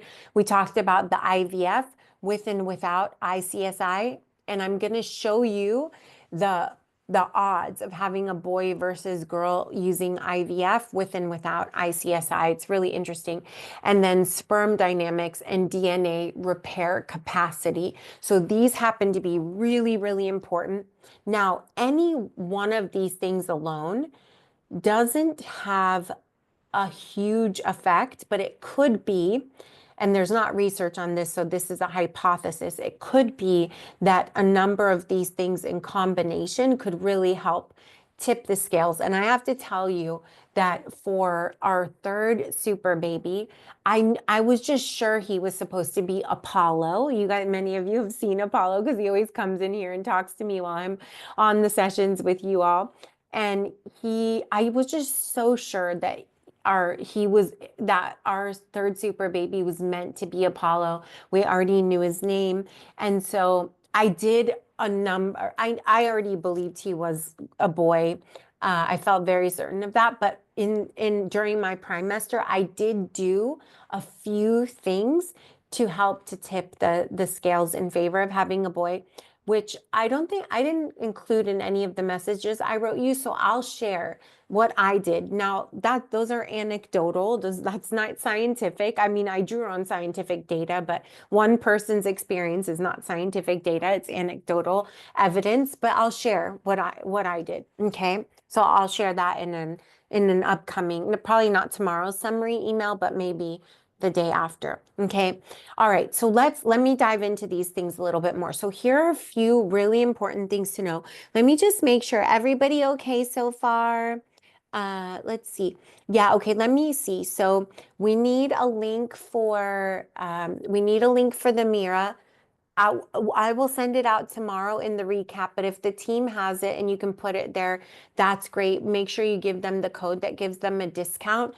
And I hope that the discount, the larger discount is extended. If it's not, I'm going to write our contact at Mira and ask them if they will extend it further so that you can get a bigger discount. Okay, so hang tight on that. I'll report back to you tomorrow whether it is extended still or it's not. And I've requested it in case you want to hold off a couple more days until I hear back that they'll extend it, or maybe they won't, but hopefully they will. Okay. All right. So we need that. I have one, but I don't know what is the information I'm looking at. Mama Tony, what you mean the Mira? Is that what you're talking about? Is that you have one, as in you have the Mira, but you don't know what you're looking at? If you don't know what you're looking at, it's very important that you are in the Primester and that you do module 2. It tells you everything, and it also has a really important scientific update that summarizes everything. So even if you don't go through all of module 2, I recommend that you do, but at least do start with that scientific update. It gives you a very good overview. I think that's what you're talking about, but if you're referring to something else, please let me know. Let's see, Mama Jeanette, in regards to the link for discounted supplements, I only saw one for Super Sperm. Is there a link for, okay, so it sounds like you need one or of two things. You can either do the bundle that's just Super Sperm and Testosterone Support and Super Egg Support. Those are very, very important, but I do want to point out that the Super Egg Support does not have all of the most basic nutrients that you need in a prenatal vitamin, because it's separated from the Super Egg Support, because you stop the Super Egg Support once you get pregnant, but you continue the prenatal nutrients throughout pregnancy and postpartum and breastfeeding. So it's best if you do the Ultimate Egg and Sperm Collection, because it has all the foundational nutrients that you need, plus your Super Egg Support. But the Super Sperm and Testosterone Support is everything in one once it ships. So remember, you're pre-ordering it. So for your first shipment, you'll receive the first generation Super Sperm and Testosterone nutrients, which are the Dada nutrients. They're wonderful. Now, the second gen that you'll get on the next month's shipment is like on its own stratosphere, amazing. But get started with the first gen ones, and then you'll in the second shipment, you'll begin to get the Super Sperm and Testosterone Support, and you'll get it for the same price as the first gen, even though it costs many hundreds of dollars more to make per bottle than all the first gen nutrients for Dadas. Okay, so it sounds like either you do the Ultimate Egg and Sperm Collection, which has everything that you need, or you just want to pair the Super Sperm and Testosterone Support with the Super Egg Support, but you're missing critical preconception and prenatal nutrients that are in the prenatal bundle. So if you do the Ultimate Egg and Sperm Collection, you have everything there. Okay, I hope that was clear. If you didn't understand, put your questions in the chat. Now let me speak into one thing, because we got a few requests on the last session to create a second version of Super Egg Support that is pregnancy safe. Because when you take Super Egg Support now, it is very, very, very potent, and it contains many specialized nutrients that have not been adequately studied scientifically for safety during pregnancy, which is why as soon as you get your positive pregnancy test, you stop that part and you continue with the nutrients that you take the whole way through. And those are the prenatal nutrients. Now, we know that there are a lot of nutrients in Super Egg Support that would be so amazing for our super babies, but we know that there are at least a couple that you shouldn't be taking during pregnancy. So we received a request to have a pregnancy safe version that you can switch to once you get your positive pregnancy test. So you're still getting all those amazing specialty nutrients for your super baby to continue to epigenetically program your cells and your super baby. But we know that they're the ones that are safe for pregnancy. So I've been thinking a lot about this, and I actually think it's a brilliant idea. And what I realized is if we do that, then what we can do, which is very exciting, is that we can put everything into one bottle, because we can have so imagine the ultimate egg and sperm collection for the dadas for the second gen. Everything is in one bottle now, and so many enhancements. So that part's taken care of. Starting not this month, but starting next month, you'll be getting the second gen. First month you get first gen. Now for mamas, we could take all of the mama nutrients, with a couple of exceptions, like the melatonin, which you have to take at night, so you don't want it with the other nutrients, and the DHEA with pregnenolone, which is amazing for egg quality and ovarian reserve, but is not appropriate for PCOS. So with those exceptions, we could put everything in one, so you could have all your prenatal, trimester prenatal nutrients and super egg support in one. And that would be what you use leading up to conception. Then at the time of your positive pregnancy test, we could put everything in one. At that point, we would have to have a separate probiotic microbiome support. There's a specific reason why. So everything in one except for that, but it would be all of the same prenatal foundational nutrients that you need, but a modified version of the super egg support. So we could do that. How many people love that idea, that you could have basically the equivalent of super sperm and testosterone support, everything in one, with a couple minor exceptions, and that we would have a trimester preconception version, and then a pregnancy postpartum breastfeeding version? If you love that, let me know. And I am considering changing our future batches to make it that way, because it was always my dream to do that, but I couldn't do that because I needed to separate the super egg support nutrients, most of them or some of them, from the pregnancy nutrients. Is everybody following me, what I'm saying, my question? If you're following me and you love that idea, let me know. And if you're not following me and you have questions, let me know. Now, the downside is that we wouldn't have the complete mama bundle by itself anymore.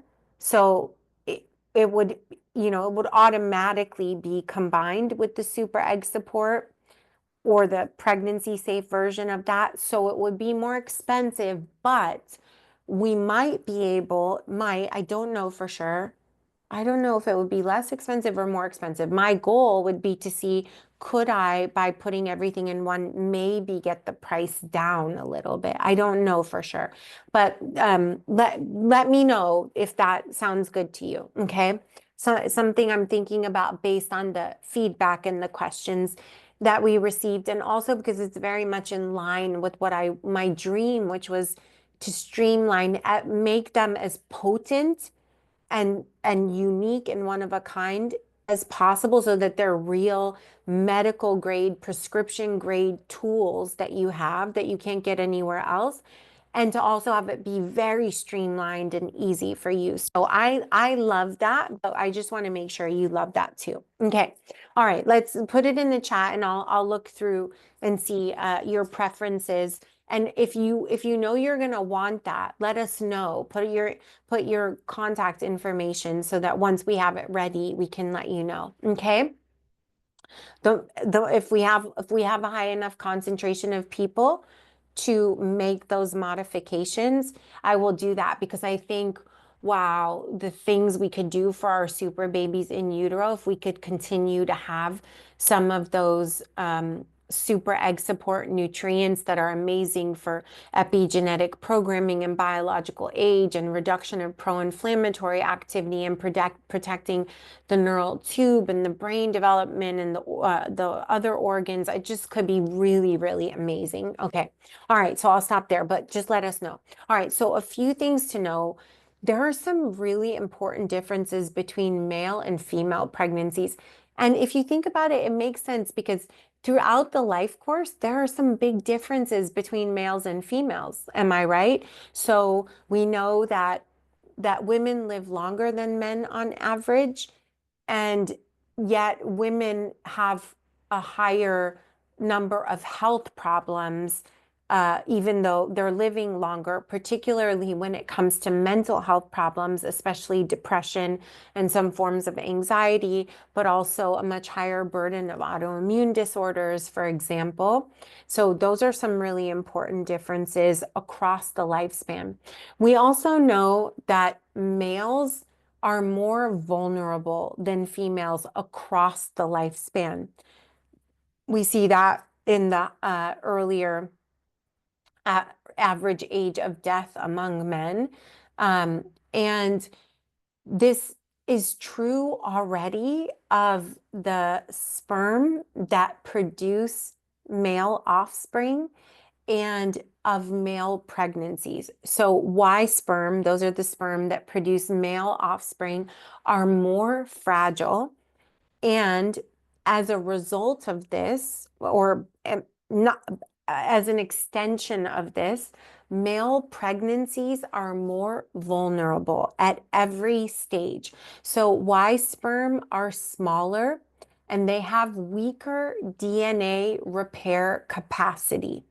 So what this means is that all of these assaults on sperm cells, we have the same assaults on egg cells. That's why you'll see some similar nutrients in the super egg support and super sperm and testosterone support, because the things that support younger biological cellular age support younger, healthier eggs and sperm.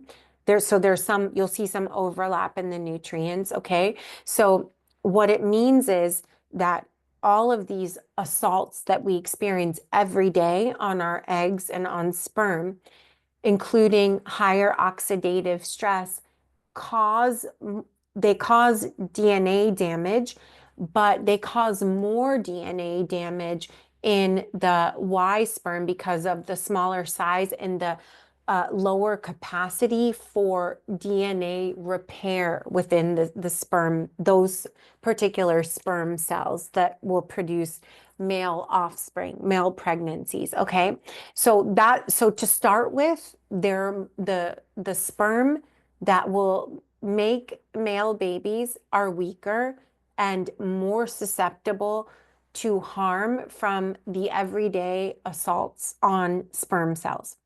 Now, in addition, male pregnancies continue to be more vulnerable at every stage, and I'm gonna kind of outline what that looks like for you in just a second, but let me tell you a couple more things.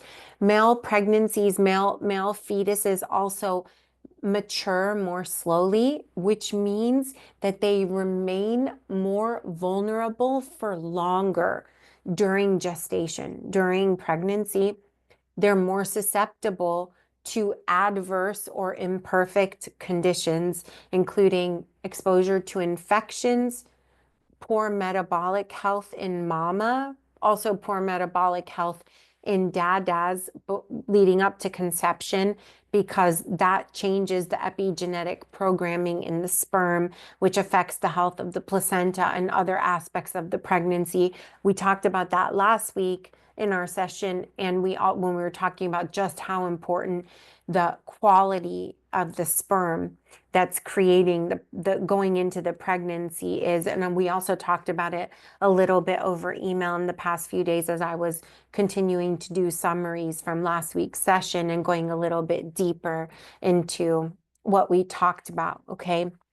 Giving you some statistics, some data, etc.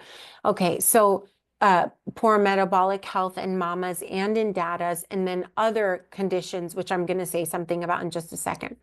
Male pregnancies or male fetuses also have a higher risk of abnormality, of placenta dysfunction, of miscarriage, of preterm birth, of gestational diabetes, of maternal inflammation, which is linked to a number of adverse outcomes: fertility, pregnancy, birth, and the programming of the health and fertility of that person that's developing in utero, as well as birth complications, including need for C-section. So risk of all of these things is higher in male babies, male pregnancies, than in female pregnancies. And male pregnancies are more susceptible to harm from imperfect conditions. And this is especially true when it comes to physical and psychological stress. So how many times do I emphasize for you these critical feedback loops between our psychology and our fertility, and that the energy of survival is in opposition to the energy of creation, meaning that sounds a little bit spiritual, but I don't, and it probably does have a spiritual component, but I don't mean it spiritually. I mean it physiologically and biochemically, because when you are living in a state of stress and emergency and trauma, then you're living in a state of survival. The brain is perceiving threats to safety and threats to survival, and it's setting off that reptilian primitive brain, the amygdala, the alarm system, and it's saying this is not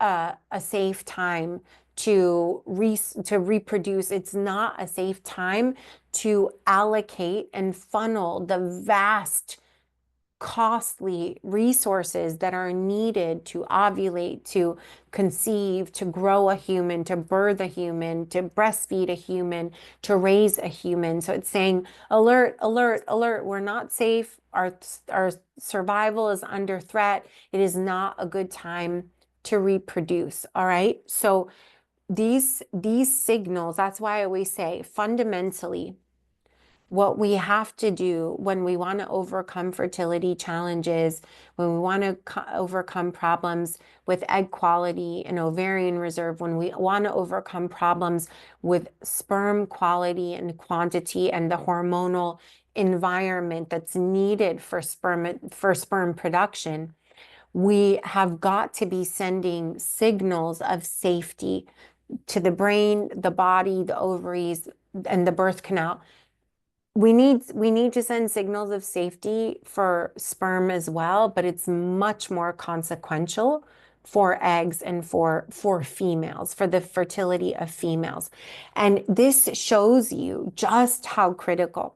So all pregnancies are susceptible to these stressors, but male pregnancies are even more vulnerable to these stressors. So you can see in the percentage or ratio of males born to women under different conditions. So one study found such dramatic differences. 56% of births were males in healthy women in this study, but only 40% were males in this study among the women who reported being psychologically stressed, and only 31% in the women who reported being physically stressed. So that shows you how profound the effect of stress and these biochemical signals of safety versus not safety, which is these are the stress signals, are in affecting the health of getting pregnant in the first place and having a healthy pregnancy, and in the selection, the natural selection of the hardier sex, which is females, because the male babies, the male pregnancies are less hardy and don't survive these conditions, okay? So the signals of safety are the most important in the female body for fertility, but they are most consequential for the male babies that are the sperm that are carrying the what will become male babies, and for the development in utero of the male fetuses, the male babies. Okay, is everybody following that so far? Everybody understand how this is so one of the conclusions in that I have for you coming up in a slide is that if you can tip the scales in favor of having a boy or a girl, it's a slight effect. Any one of those things has a relatively small effect. It might be that you can use several in combination to compound their effects. We don't have studies on that, so that's a hypothesis. But look at this one thing, because this one thing is not a small effect. This is an enormous effect. The thing is that it's harder to control, right? Am I right? It's harder to control. Now, we have a lot of tools in the Primester that we use to get out of physiological and psychological states of emergency and trauma and stress. You've got to use those. All right. This is really, really important. Okay. All right. So here's, just let me know how you're doing, everybody. Here, I'll take a sip of water. I'll take a breath, and then you let me know how you're doing.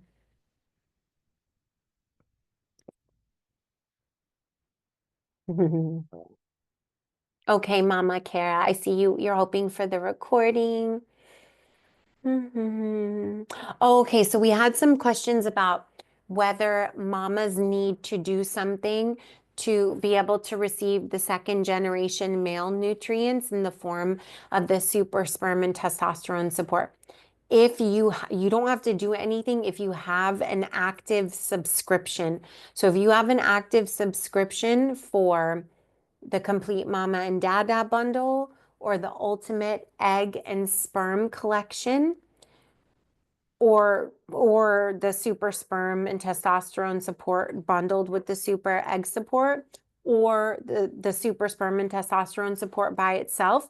If you have any of those on subscription and it's active, you will automatically be upgraded to the super sperm and testosterone support as soon as it starts shipping. So for the first month, you will continue to get the first generation nutrients, which are amazing. They're amazing, but they're not streamlined. You get them in 5 different bottles as opposed to 1. And the super sperm and testosterone support has a massive amount of enhancements as well. So the first gen nutrients are amazing. The second gen is on another stratosphere entirely. It's been many, many, many years under development. So you don't have to do anything. Now, if you have a Complete Mama and Dada bundle, and also, even though the super sperm and testosterone support is many hundreds of dollars more, we are going to continue to honor your current subscription pricing for as long as humanly possible. It is my desire to continue to honor your current subscription pricing. You know, I don't know if we can do it indefinitely. Our costs are it's just constant the way our costs get jacked up over and over and over again. But we're trying really hard, and we have made a commitment to hold them constant for at least 6 months. And we'll try to do it for longer, but we will do it for at least 6 months and then gauge whether, like, is this putting us in the red? Are we in big trouble? Can we not do this? If not, we'll notify you and let you know. We'll give you some runway and let you know. But our intention and hope is to maintain your current subscription price. If you've been with us from the beginning, we have not increased your prices, okay? Like, that's amazing, because our prices go up every single year, and almost every supplement company increases their prices every single year. So it's amazing that we've been able to hold them constant. We don't have a tremendous profit margin on it. We have tight margins, so it's not easy, but we're making do so far. If you have a bundle subscription, a complete mama and dad bundle subscription, but you paused or canceled it, you will not be locked into that earlier pricing. So then you'll have to pay the new pricing. If you want to get locked into the earlier pricing, you need to activate your subscription now, because once we're out of the pre-order phase and it's there, you will be paying the higher prices and the price will go up, because the pre-order price is extremely modest for our cost and for what you're getting. Okay. I'll show you a little bit about that. So if you're somebody who has,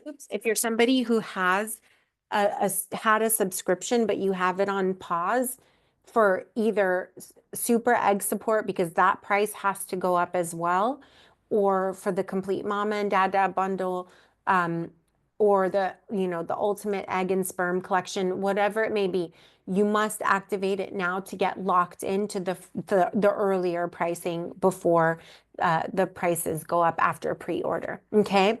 All right. So let me see. Did I answer that? So you don't, if you're already, your subscription is active, you don't have to do anything. We will automatically upgrade you as soon as they start shipping in about a month. All right. Let's see. Mama Latoya. Okay. Mama Latoya wants to put everything in one to make it less stressful. I don't know for sure if it'll be cheaper, but that will be one of my goals. Now, I will not, I have carefully dosed everything, like obsession level, carefully dosed everything for you. I mean, I have taken into account everything, how they interact, the nutrients interact synergistically, how to get the biggest effect immediately while also being able to have the right long-term effects. I mean, if you knew the number of variables that went into testing and creating this, it is so nuanced. So I will not change the doses. So what that will mean is that you'll get one bottle, but you'll have to take more capsules from that one bottle, but it shouldn't be more capsules than you're taking currently across the different bottles. If anything, it'll be the same, or maybe it can be a little bit less.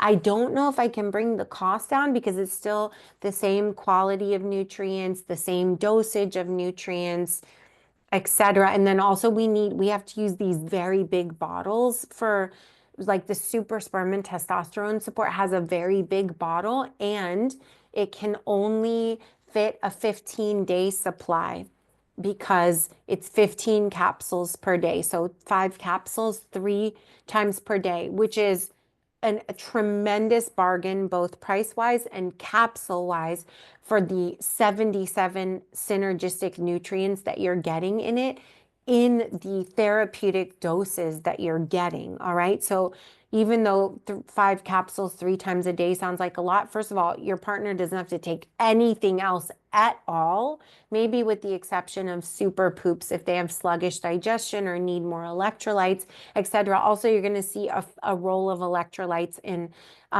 tipping the odds in favor of boys versus girls. But other than that, they don't need to take anything else. But the number of capsules in one bottle, so they're big bottles, and they can only fit a 15-day supply. So they'll receive 2 bottles every month for the 30-day supply. What does that mean? Our cost for shipping, because of the size of the bottles and because the weight of having 2 bottles just went up dramatically. It's such a headache. It's really hard to weigh all these things, but like I said, we're still trying to keep all the costs constant for you. So with combining everything for the Super Egg Support, we'll have a similar scenario. We already had to go up to a big bottle, and right now it's all in one, but when we put everything together, the 30-day supplies all in one, but when we put everything together, more than likely we'll have to do 2 15-day supplies like we did for the dads. Okay. So I can't promise the cost will go down, but it will be very streamlined and absolutely wonderful. Okay. Let's see. Okay, Mama Erica wants that too. You are okay. Mama Kara has to go. I understand, Mama. Mama Robin, all good. Mama Janelle, all good. Okay. All right. Okay. Mama M, I don't have any scientific evidence about that. I can do some PubMed and PsycInfo searches for that topic specifically, but I went back and because I haven't written about this for about 15 or 16 years actually, choosing the sex of your baby. So I went back to the existing research I had, but I also went back to review all the research that's come out since then. I didn't come across anything like that. I don't know that that's true. Now, there is a role of sugar, so it could be that. So I'll come to that in just a second. Let's see. Mama Nancy, you could offer a small discount for people to save the bottles from the first shipment. Then they get refills in a plastic pouch to refill those bottles that they save costs the bottle of new bottles. Okay, so actually, Mama Nancy, thank you so much for that suggestion, and we thought of that. The only thing is, I think it's a little bit unsanitary to keep, because you're always opening the bottles, pulling out the supplements, and I'm afraid if you keep using the bottle month after month that it's that maybe the germ, like the bacteria, kind of accumulate in there. I don't know. Maybe I can see if there's I thought of that as well. Maybe I can see if there's some research on that, but that was my thinking. But I like that idea, and I had thought of that. Let me do some more research on that.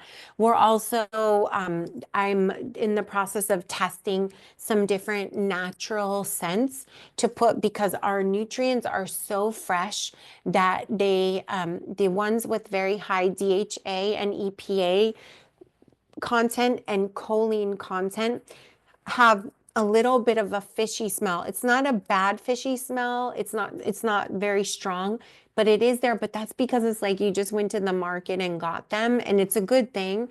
But I wanted to make it a little more beautiful to the senses. So I'm also in the process of testing some. We surveyed our audience, you all, on your preference for scents, and then based on your top 5 for yourself and your partner, because we asked you to rate on both so we could know which one to use in the super sperm and testosterone support.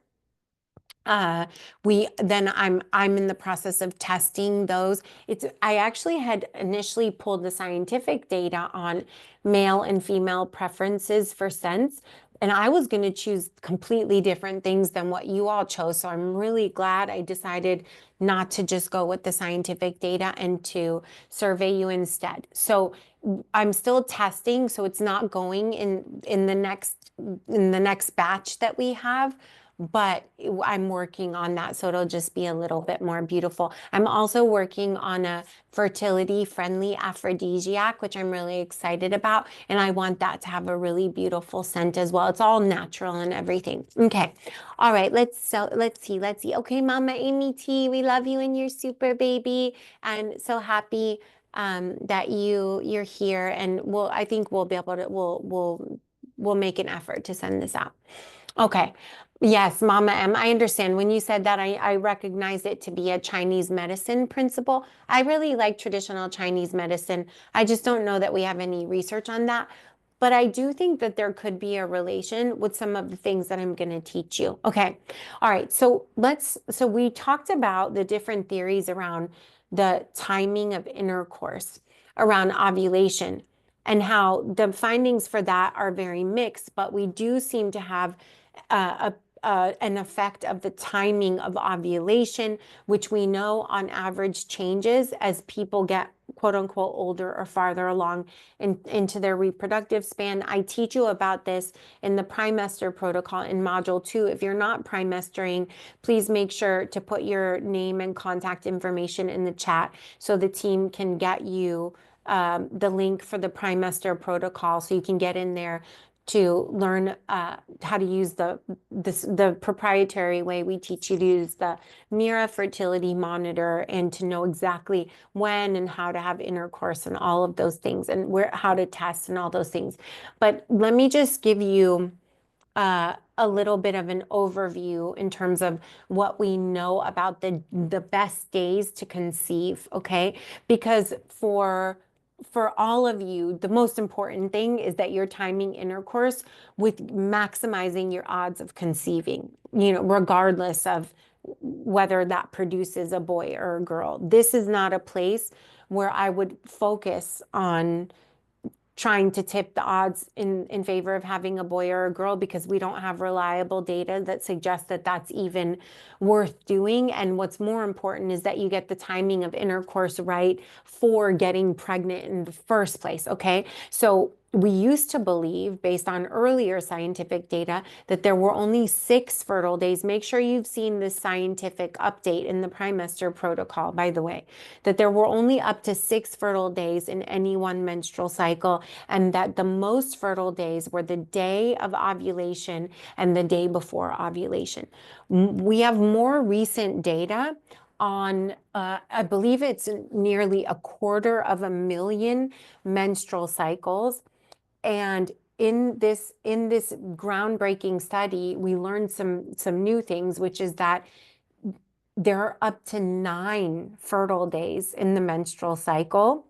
And even after ovulation, it is possible to get pregnant in the day after ovulation, although the odds are quite low, okay? And it's not the day of ovulation that has the highest odds of getting pregnant, as we used to think. It's the day before ovulation that has the highest odds. You can see right here, 42% chance of getting pregnant. And then the 2 days before that are the next best days. So if you think about it, if you were to follow the Shettles method or the Whalen method, which says, they say different things, but for Whalen, it's have intercourse 4 to 6 days before ovulation in order to maximize odds of having a boy. Well, that's a bad idea, because the odds of getting pregnant 4 to 6 days before ovulation are much, much lower. That's a very bad idea. And also, we don't have enough evidence that that's even a valid thing, that you would be more likely to have a boy or a girl. So look at this. So day of ovulation, if you were going to do 1, 2, 3, 4, 5, 6, you have 6 to 18% chance of getting pregnant on those days, 6, 9, and 18 versus 27, 33, and 42, even the day after ovulation. So if I'm focusing on what days to get pregnant, I'm focusing on these days, right? I'm especially focused on the day before ovulation and the 2 days before that, and then also the day of ovulation. But to be honest with you, and I teach you this in the Primester, if there's no known or suspected problems with sperm, then have intercourse every day during your fertile window. And you can see the odds are the day after ovulation are low. 7 days before ovulation, they're pretty low. 6 days, 5 days. So if you want to focus on just a 5-day period, day of ovulation, day before, 2 days before, 3 days before, 4 days before. So at least these 5 days. I mean, if you can do all these 6, then do these 6. All right. Okay, everybody. All right. So that's much more important than messing around with these theories that are not validated about having intercourse closer to ovulation or later. Okay, everybody following this? I want to make sure you understand the best days to conceive. Obviously, this is for conceiving naturally, not using assisted reproductive technology. Okay.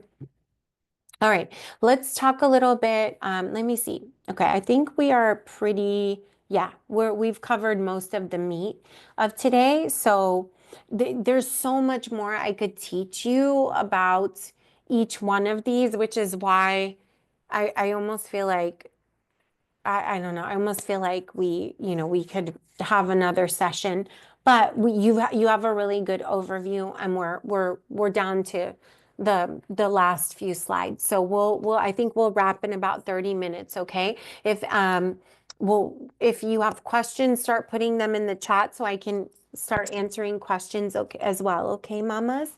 Okay. So with IVF, and let me just say something. The most certain way to choose the sex of your baby is to do IVF and to use PGTA testing, which can tell you the sex of the baby. Okay.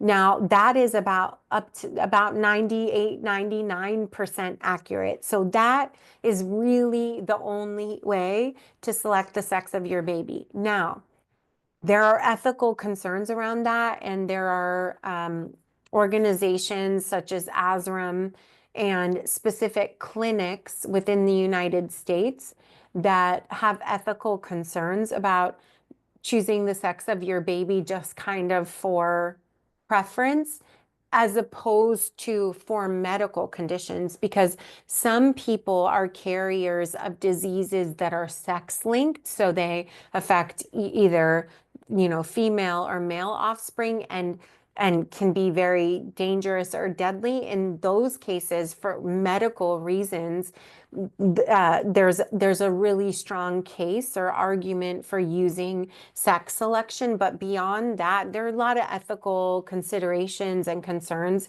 So it's not it's legal in the United States. There are other countries in which it's not legal. And even within the United States where it's legal, some clinics have restrictions based on these ethical debates and concerns.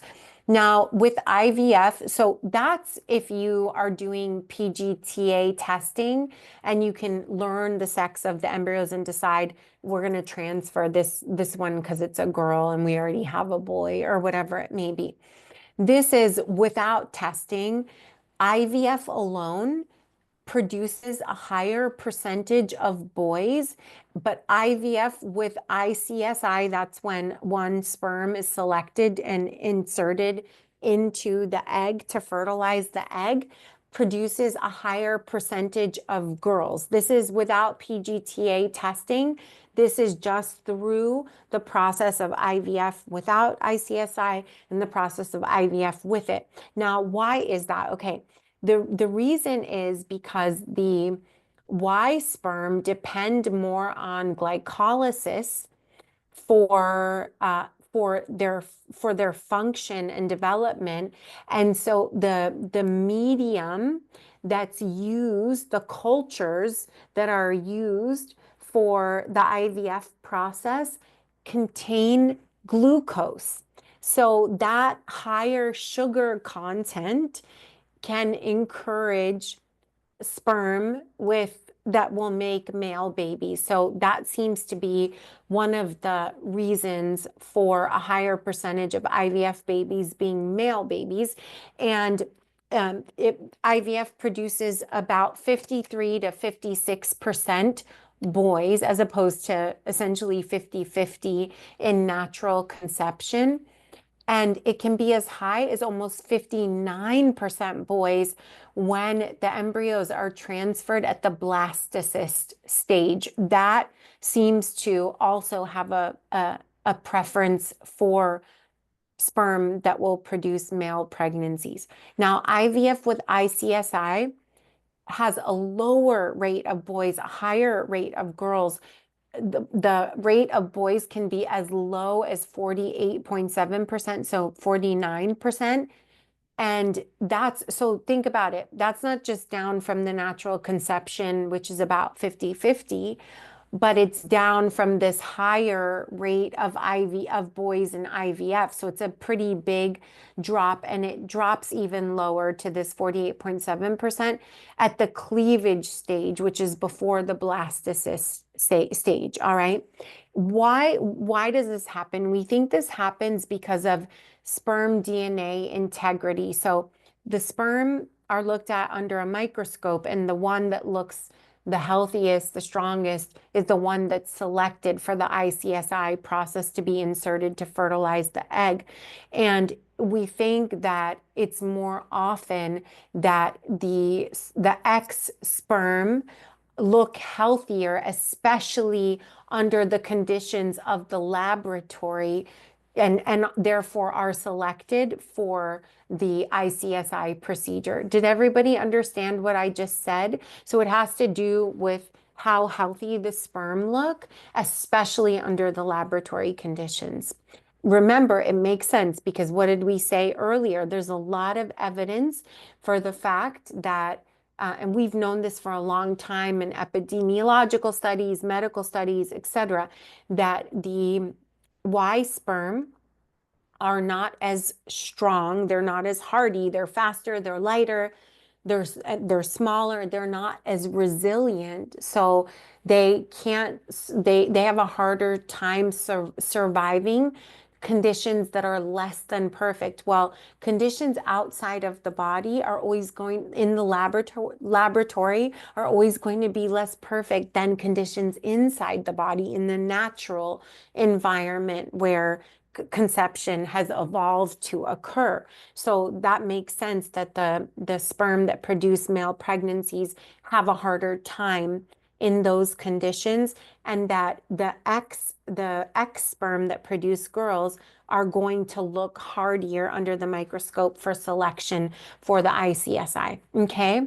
All right. Now, if you could, so I've already said this, but I'll just reiterate, if you can tip the scales in favor of having a boy or a girl, the effect of any one thing is pretty small, except what was the one thing that had an enormous effect that we saw? Who remembers? Who remembers what it was?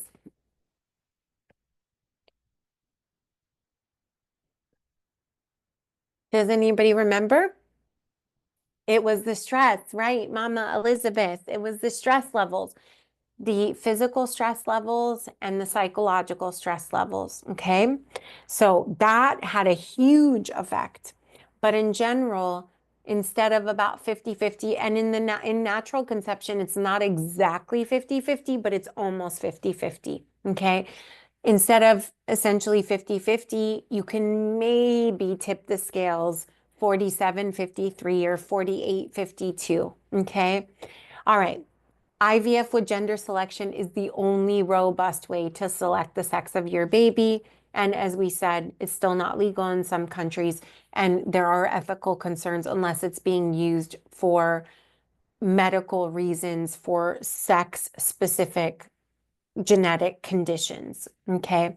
All right. Now, nutrient status is an interesting topic. It seems to be one of those things that can sway the odds just a little bit. So for girls, consuming more calcium, more magnesium, and more zinc seems to support the slightly more favorable odds of having a girl, and a lower caloric intake also seems to be associated with a greater likelihood of having a girl. However, you must have enough food. You must have enough fuel, enough calories for both fertility and pregnancy. So never restrict calories just to try to have a girl, okay?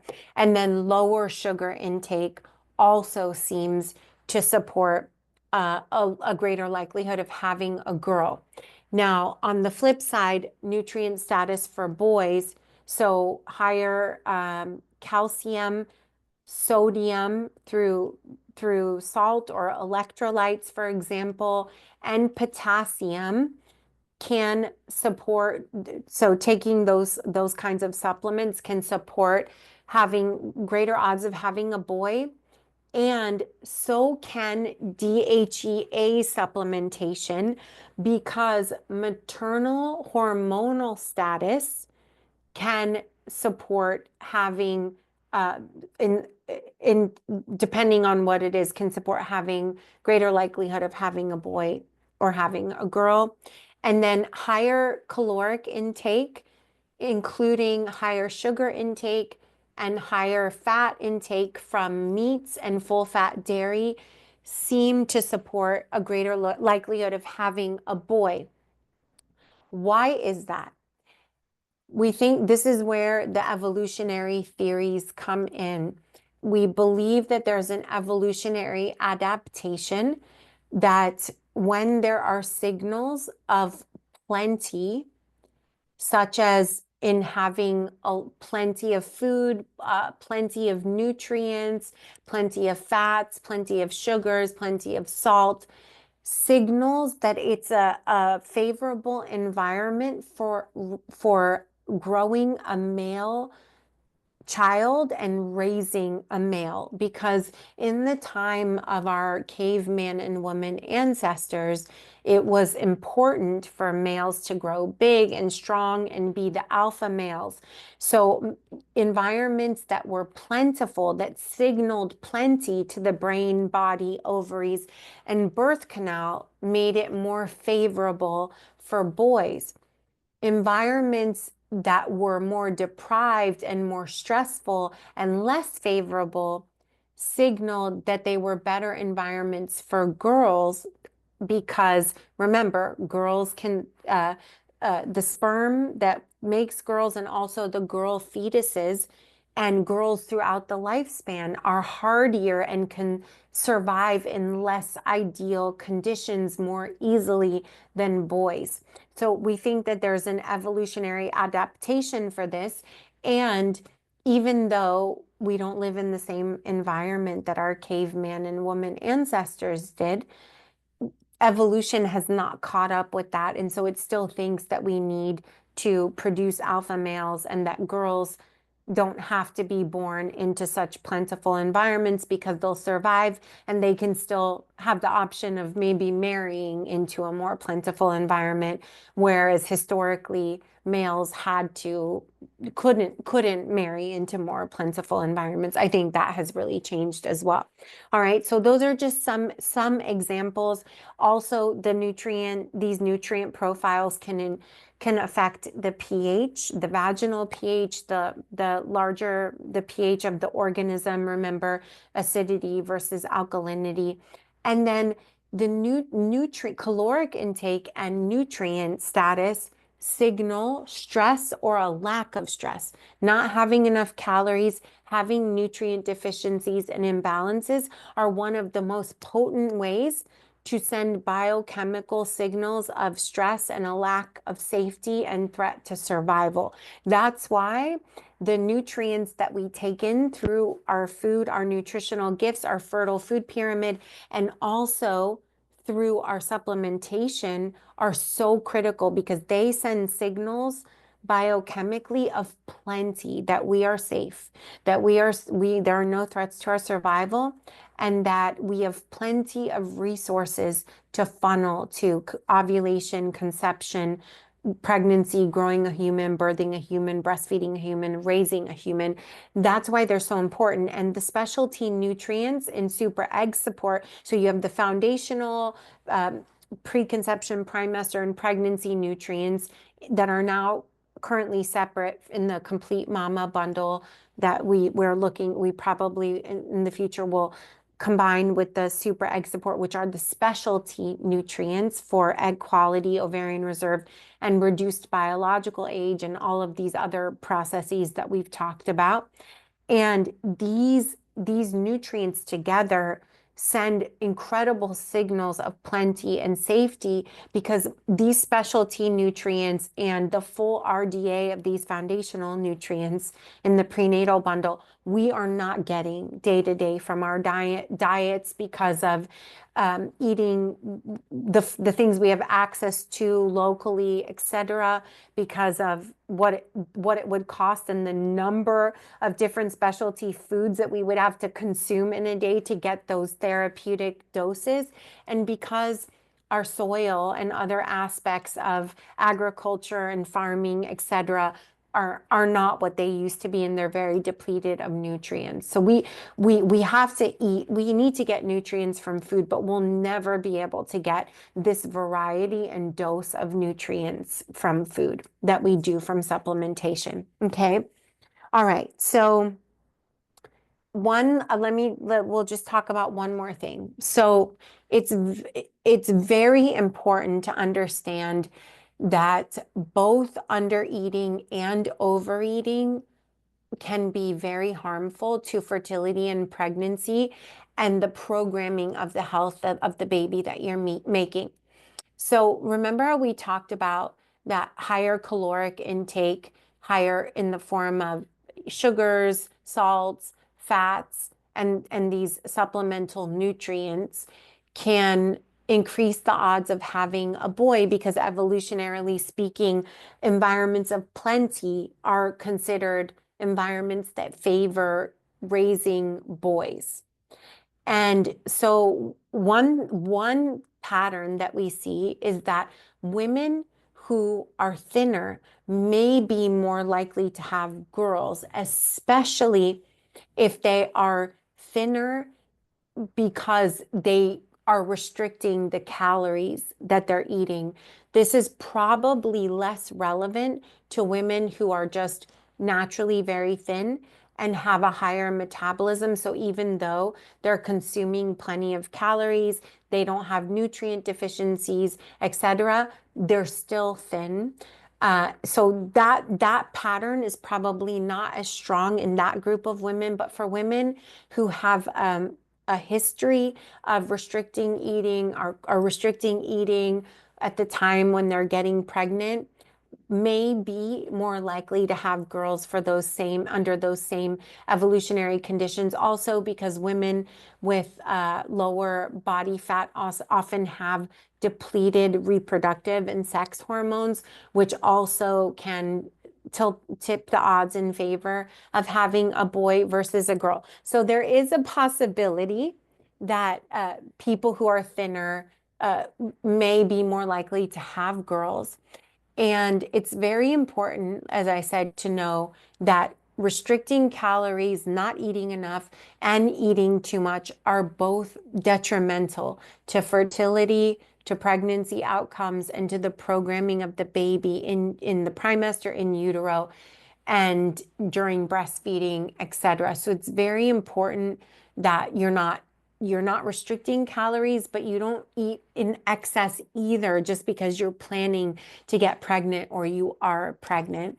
And it's really interesting that one thing that we see in the scientific data is that women who both undereat and overeat before and during pregnancy are more likely to have children with health problems, including a predisposition to obesity, which is why you will sometimes see a very, very thin woman who has very chunky children, because by restricting the amount of food that she was eating in utero, she was sending signals of conditions of lack. And so the system of this is one hypothesis, the system of the baby was being programmed for an environment of lack and insufficient nutrition. And then they get born into an environment where there's over nutrition. People are, or not really over nutrition, but being overfed. Even when people are overfed, they usually have nutritional deficiencies, and so it causes a mismatch and an imbalance. So it's very, very important. And I just put here a note about BMI and eating habits, because I wanted to note that sometimes people have higher BMI and they restrict calories as well. And sometimes people have lower BMI, but they're not restricting calories. So they're not necessarily one and the same, although they are correlated. And what's more important, BMI, body mass index, and body composition and where fat is deposited is very important for predicting fertility and pregnancy outcomes. That one thing alone can improve fertility and pregnancy outcomes by 26 to 60%. So it's hugely important. But when it comes to the tipping the odds in favor of a boy or a girl, and just generally programming our babies epigenetically to be healthy, to live long, to have good fertility themselves, it's more important that we're not restricting calories. That's even more important than not eating too many calories, although we want to be somewhere in the middle where you're not under eating or overeating. Okay. All right. So that is everything. Yeah, so Mama M, the research is primarily in terms of the nutritional status is for gender selection, sex selection is primarily in females. But just make sure that if you're like, let's say, I'll write to you about what I did when I was conceiving each of my 3 super babies so you can see a concrete example. But even if you want to increase your sugar intake, I'm not talking about eating Twinkies here, please. I'm just talking about adding in some fruit at the end of your meals so it's not spiking your blood sugar, but you are getting that fuel, maybe gluten-free grains. You want to be doing slow carbohydrates, not simple junky sugars, okay? So that's really, really important.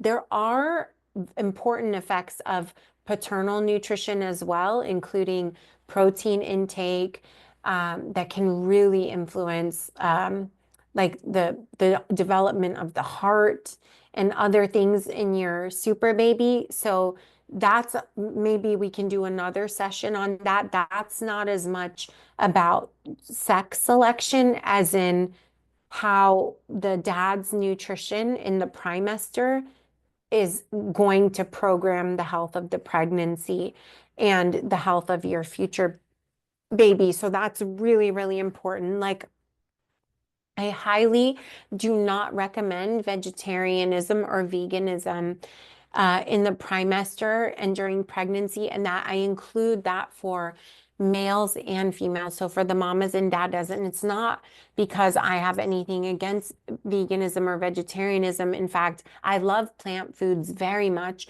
and I also don't love that I eat other animals, but it is a more fertile way to eat, and it is healthier for your super baby if you consume animal fats and animal proteins. So that's just one example, okay? All right, let me just tell you how do the sperm receive the benefit of the glucose to go faster, though when it's not produced by the female body. It has to do, in natural conception, it has to do with the pH and the hormonal environment and the uterine environment.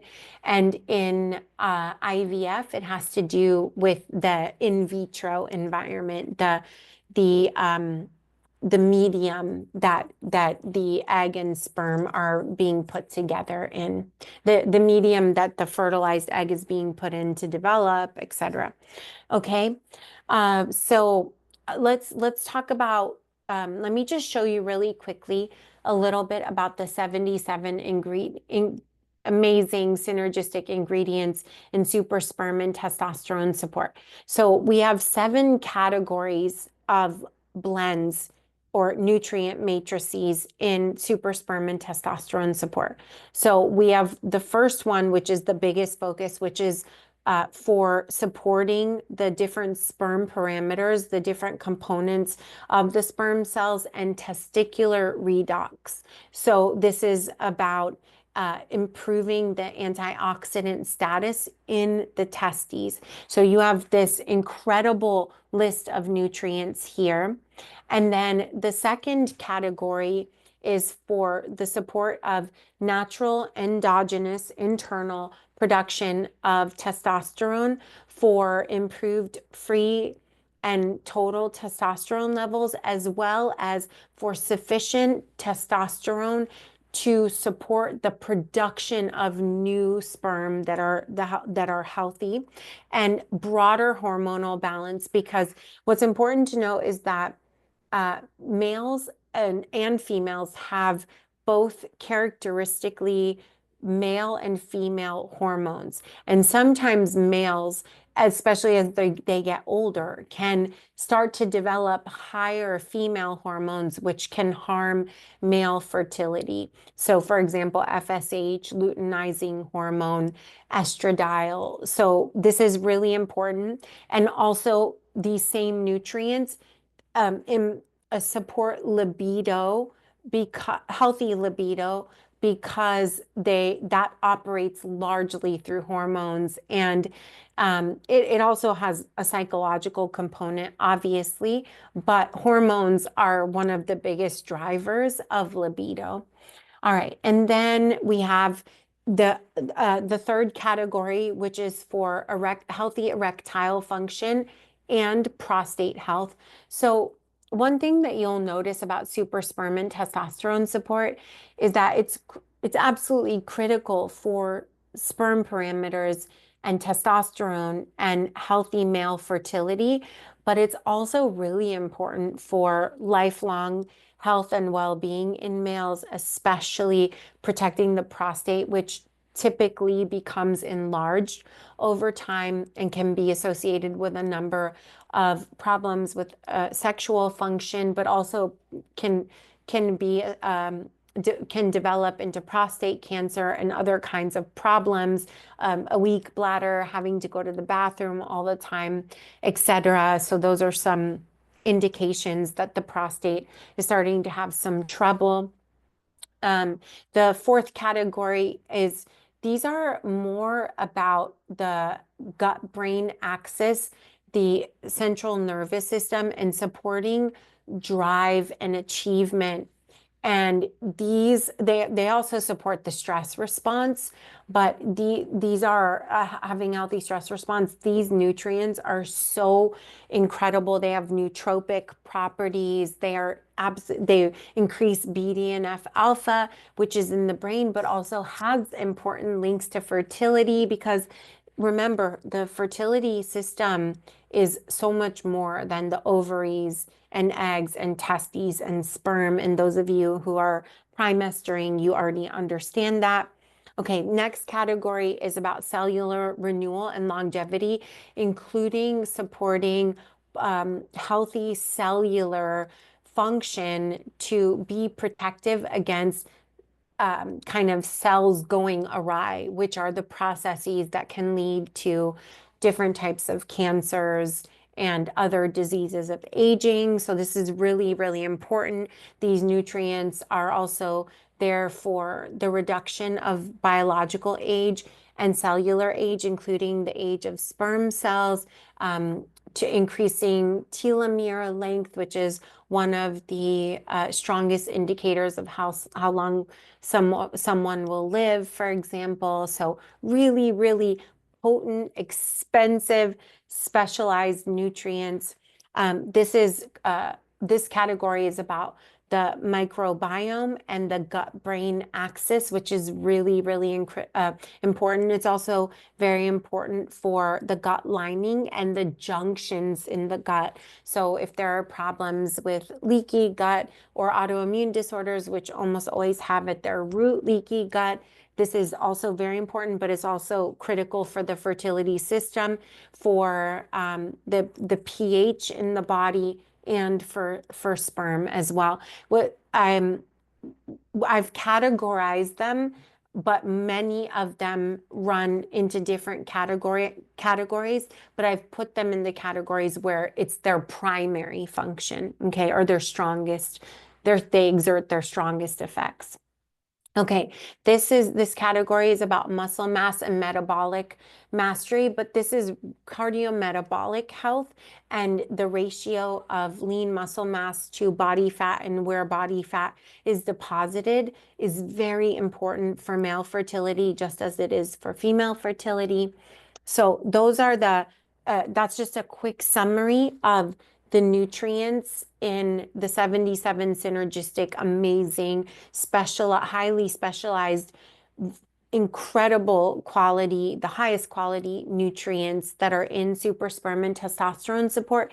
and how and the matrices in terms of how they're working synergistically to affect different aspects of male fertility and the broader system. So like I said, this is this is the most potent formulation for sperm and testosterone support, but it's also the most potent male formulation on the planet for longevity and just overall health, well-being, focus, motivation, drive, productivity, and a healthy stress response system, and having the right type of energy, which is an energy that is both activated positively but calm and grounded, which is it's the kind of energy we all need and want. So again, this is phase 3 of our opening of pre-order. It will last for at least 48 hours. It might be a little bit more, but please try to take action sooner rather than later. And if you were in phase 1 or phase 2, but you're here now, you have another chance because you're here and you're seeing this information again. Okay. All right. So that is, we got through everything today. Oh yes, I didn't show slides like this for Super Egg support, but let me see if I can open some quickly. If not, I will send them in the recap email. Hold on. I actually have some amazing, so we only opened the Super Egg support to a small number of our mamas. And so I realized that most of our email list never saw all of the amazing information about Super Egg support. So what I'm going to do is I will include that information in the summary email. I'll include a little bit tomorrow. If I include everything, it's going to be a very long email. Do you like when you get really long emails from me, or do you prefer the emails that are shorter and they have like emojis to make lists really easy to look at and take in? Or do you like I think I write you all like the equivalent of a book almost every single week, to be perfectly honest with you. Let me see. Let's see if you like the long ones. Yes, Mama Robin. Okay, Mama Erica, Mama Robin, I'll make sure I send all that. Mama Phoebe, I love all your emails. Oh, thank you so much, Mama Virginia. Yes, long emails are fine. All the info in one place. Okay, good. Mama Rita, long, lots of info. Mama Erica, I like long emails. It has good content, so it's worth the read. Awesome. Thank you. That's always my goal. I'm not here to waste your time or my time. I take time away from my own super babies too. I write the emails. So when I write them, I want them to really make a difference for you and to give you really good information. Mama Erica, all your emails are so lovely. Oh, Mama Erica, thank you so much. I really appreciate that. I really do pour so much time and love into them. So I almost feel like I should start a publishing company and just like publish a book every month from the things that I'm working on for you, because I do it a little backward in the sense that most companies put it online as an article so that it improves their SEO, and then they send their email. In the email they link to the article, but I write all this amazing stuff for you and then I never put it on the internet, which is maybe kind of silly from like a business perspective. But I really like to spend the time writing to all of you. Mama Robin, I like the depth and I love to read the long ones. Okay, good. Mama Owana, I'm a resilient reader, so please send long emails. Okay. Mama Chevy, I love long emails, so full of great things. Oh my gosh, I'm very happy. I wasn't sure. So Mama Shanda is one of our mamas, by the way. She is pregnant with her super baby boy. And I think she's announced it, so I can say that. I think she's turning 50 this year. I mean, she's in her either 49 or 50, but I think she's 3 years older than me. So anyway, so she's an amazing marketer. She loves us because, she's primestered with us. She uses our super baby nutraceuticals, and she's having her super baby. It was a long journey. She's very busy, you know, it was a long journey, but she's an example of persistence. If you don't give up, you will almost always get there if you just don't give up. And it's hard. It's hard not to give up sometimes, but it's true. Your success is almost inevitable if you don't give up. Anyway, so she's an incredible marketer. She has a company that makes, oh my gosh, I don't know, you know, $30 million like every couple of years, or I don't know, more than that, I'm not sure. But she always will respond to my emails and say, your emails are in the top 1% of any emails anybody sends in the world, which always makes me very happy, because obviously she knows a lot about that. So I'm not a skilled marketer, but I write from my heart and from my brain, so I'm glad it works well. Let's see. Oh, Mama Oana said, I would read a book a month from you. I'd love it. I know. So I'm going through the traditional publishing process right now. And, you know, it's going to be like a 2-year turnaround. And I kind of wonder, because I have so much to write for you all, and I'm always doing it anyway, if I should just, you know, self-publish, and that way I can get them out faster. I'm considering it. It's a lot of work, but I'm considering it. All right, let's see.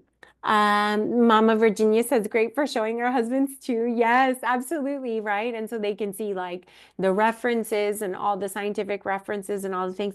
Mama Nancy, I read many of your emails multiple times and then look back later. Oh, that makes me so happy. Mama Phoebe, whoop, love to hear this. Mama Erica, that is awesome. Congrats. Oh, thank you. Mama Latoya, congrats. Hope for mature mamas. Yes, yes. We also have our first mama who will be giving birth at 51 this year, which I'm so excited about. Mama Robin, yes, don't give up. It's true. Sometimes it's hard. And like I said, no one would blame you for feeling like you want to give up. But if you don't give up, you will almost, I mean, unfortunately, I can't say 100% of the time you will get there, but you will almost always get there. It is almost guaranteed if you just keep going. It's not easy to keep going. It's just like becoming a pro athlete, you know? My husband always says, like, our job is to keep them on the boat, because most people don't make it, not because they're not talented enough, but because they can't weather the ups and downs of getting there. Because even the most talented people often don't make it because they can't weather the ups and downs. So we got to stay on the boat, even whether it's smooth sailing or whether it's stormy waters and it's tough. And, you know, that's the hard part. That's what I mean about, you know, these moments that they're not Instagram worthy, but man, do they make us? They make us. So, yeah, keep going, mamas. Let's see.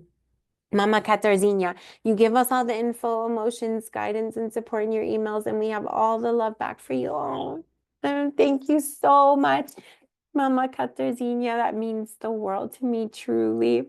Mama Latoya, love your helpful and thorough and informative emails. Mama Phoebe, yay. Oh, I'm so happy. Sometimes I wonder, I mean, the open rates are very high, which I know is absolutely amazing, but I never know, like, could people read through everything? Was it too much? So that's good. I saw one, I read one person's emails and they have like at the end, like, you know, a happy face if you liked it, or a frowny face if you didn't. I think we have that in our support inbox, by the way. But I thought about, should we add it so we know which ones people like the most? But that's wonderful. Okay. So long emails it is. All right. So tomorrow I will send you a long email with summaries. And I'm going to send you summaries from today. I'm going to send you the very detailed information about super sperm and testosterone support. I'm going to send you very detailed information about super egg support. And was there anything else that you really wanted me to send you more information about? Let's see. Mama Robin, yes, sending so much love back to you for all you give. Oh, it is my absolute honor and pleasure, truly. I love these moments with you all so much. I'm gonna save the chat. It's so sweet, so beautiful. Thank you, everybody. Okay, is there anything else that you hope that I can send in the team just put the links for you again. Remember, take advantage of this now while you can lock in the lower prices before we go up to the second gen prices. Mama wants to know more about the placenta. So I sent a lot of emails about the placenta in the last week. Tell me which part about the placenta. Do you want to know more about how the placenta of the male pregnancies are weaker, or what I just I don't want to scare you. I don't want you to think about those things. I just want you to, be aware of them and then know what you can do to protect yourself. I don't want to dwell on it too much because I never want you to feel I don't want you to plant those things in your minds in any way. Let's see. Can you include the info from today? Okay, yeah, I'll summarize the info from today. Mama Nancy, women's standalone link also. So would you like the I think what you mean by the standalone link is the ultimate egg collection by itself instead of the egg and sperm collection. Team, do you have something like that you can give, please? Mama Unity, how do I sign up for your email list? There's a place on our website to sign up, but we really need to do better about actually sharing that. Mama Unity, give us your contact information and we'll send you a link. We won't sign you up ourselves because you have to like opt in, to say that give your consent. We want you to give your consent, but the team will send you a link. And I think it's like fertilitypregnancy.org/join our village or something like that. Team, do you know what it is? If you know it, put it in the chat. If not, and you're not on our email list, just give us your contact information and we'll email you and we'll send you that so you can do the consent process, because we only want people on our list who have actually asked and shown, initiated the consent themselves. Okay. All right, we will do that. Mama team, grab Mama Unity's email address so you can send her the information to sign up for our list. Okay. All right, everybody, we did it. We did it. We went almost 3 hours today, but we did it. We covered a lot of really good information. So it sounds like we want to do a twin session when we come back. By the way, so there's a colleague of mine named Dr. Michelle Sands, and she is a bioidentical hormone expert. And she herself had fertility challenges and was able to get pregnant with her son. I believe he's 10 years old now. And she makes her own bioidentical hormones. They're the cleanest on the market. They're free of phthalates, any microplastics, anything. And she's able to do it really well and really inexpensively. And we considered bringing them into FPI, but I just, anytime, I'm not sure if we can do it more inexpensively, or we're not the only ones in the world who do it, or we don't do it better than anyone in the world. Like the Primester, we're the only ones in the world. Super Baby Nutraceuticals, we are by far the best in the world. I did, like, for the testing for the bioidentical hormones, I just didn't feel like it made sense for us to bring it in-house, but we are partnering with a company to bring you very inexpensive, wonderful testing. So we have that coming up, and we're going to do a workshop soon, probably in March, to show you about it, but we'll start sending you links. We created with them a female fertility testing bundle, a male fertility testing bundle, very inexpensive. So it's really wonderful. But I spoke with Dr. Michelle Sands. I asked her if she could give my community a special link and a special offer for her bioidentical hormones. So she has a healthy hormone club. And the club, it's a very reasonable fee per month. And it includes all your hormones, all your testing because you have to track your hormone levels to make sure you're getting them at the right level. You can have unlimited, I think it's unlimited consults with their doctors to go over your labs, to talk about using your hormones, etc. So they have just given that to me.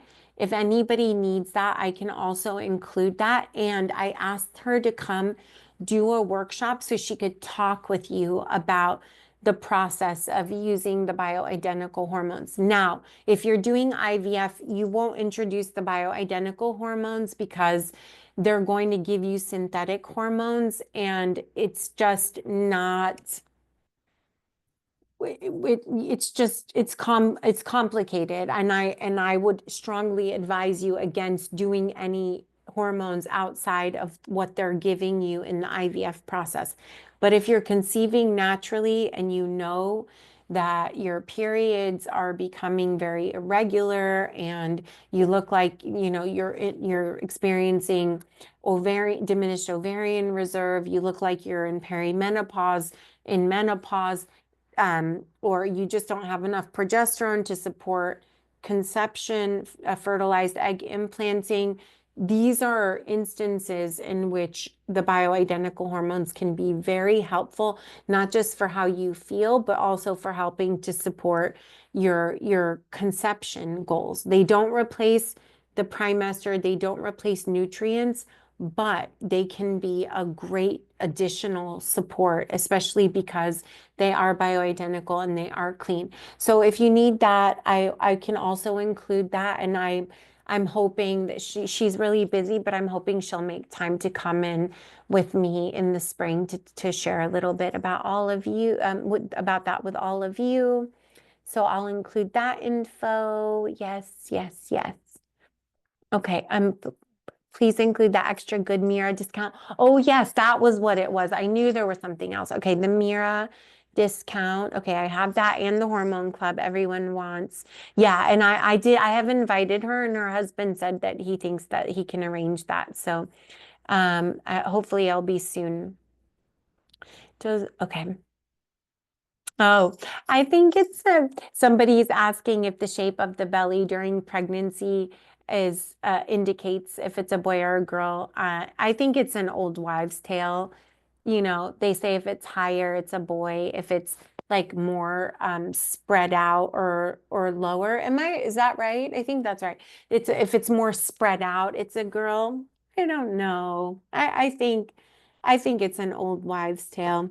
Yeah. Okay, Mama Jacqueline. So that's going to be really good for you. Yeah. Okay, lots of interest in that. I thought so. I think a lot of people need it, which is why I was pursuing it for you all. Okay. All right, everybody. Thank you so much for this beautiful time together. I will miss you over the next few weeks. Send me lots of love and good juju, and my super babies who are all doing really big, amazing things in the next few weeks. And I mean, every day in the next few weeks are very, very important. Some big things coming down the pipeline. Oh yes, and writing and publishing. Thank you so much. Oh my goodness, I'm so excited for. Oh, I almost want to tell you all the title, but I'm not sure if I'm allowed to say it yet. But I'm so excited for the book coming and the traditional publishing coming. Although sometimes I think because I have almost the whole thing written already, I'm like, I should maybe just publish it, but we'll see. I might move to self-publishing in the future, but I already signed with an amazing literary agency, etc. So I'll at least see how this one goes. All right, everybody, I will miss you over the next few weeks. I will see you in the springtime. And in the meantime, I will write you as many days as possible while I'm traveling. And I will write you tomorrow with these different pieces of information. Thank you so much, Mama Erica. I will miss you all so much too. And thank you for your good luck and for me and for the super babies. I'm so proud of how amazing they are. Mama Katarzyna, I love you. Hugs and positive energy to you, to Team FPI and all the mamas. Yes, thank you so much for sending so much love to me and the team and to each other. Thank you so much, Mama Phoebe. Thank you so much, Mama Kelly. Thank you so much, Mama Diane. Thank you, everybody, for being here with me for 3 hours today. It's been so fun. This is a really, really cool topic, and we'll come back and we'll do some really good stuff in the spring too as well. Okay. All right, everybody. I will see you very soon. I send you off with my unconditional loving kindness. I'll be thinking of you. I always think of you every day. I will write you as many days as possible. I'll see you tomorrow on email. Mama Robin, yes to twin session. Thank you so much for everything today. And always, you are such a blessing and inspiration. Thank you so much. Thank you so much, Mama Robin. Thank you, Mama Natasha. You're so welcome. Thank you, team. All right, everybody. I'll see you in March, okay? Have a beautiful few weeks. I'll see you in the spring. I saved the chat so I can read it again. Thank you, everybody. Have a beautiful rest of the day, everybody. I'll see you soon.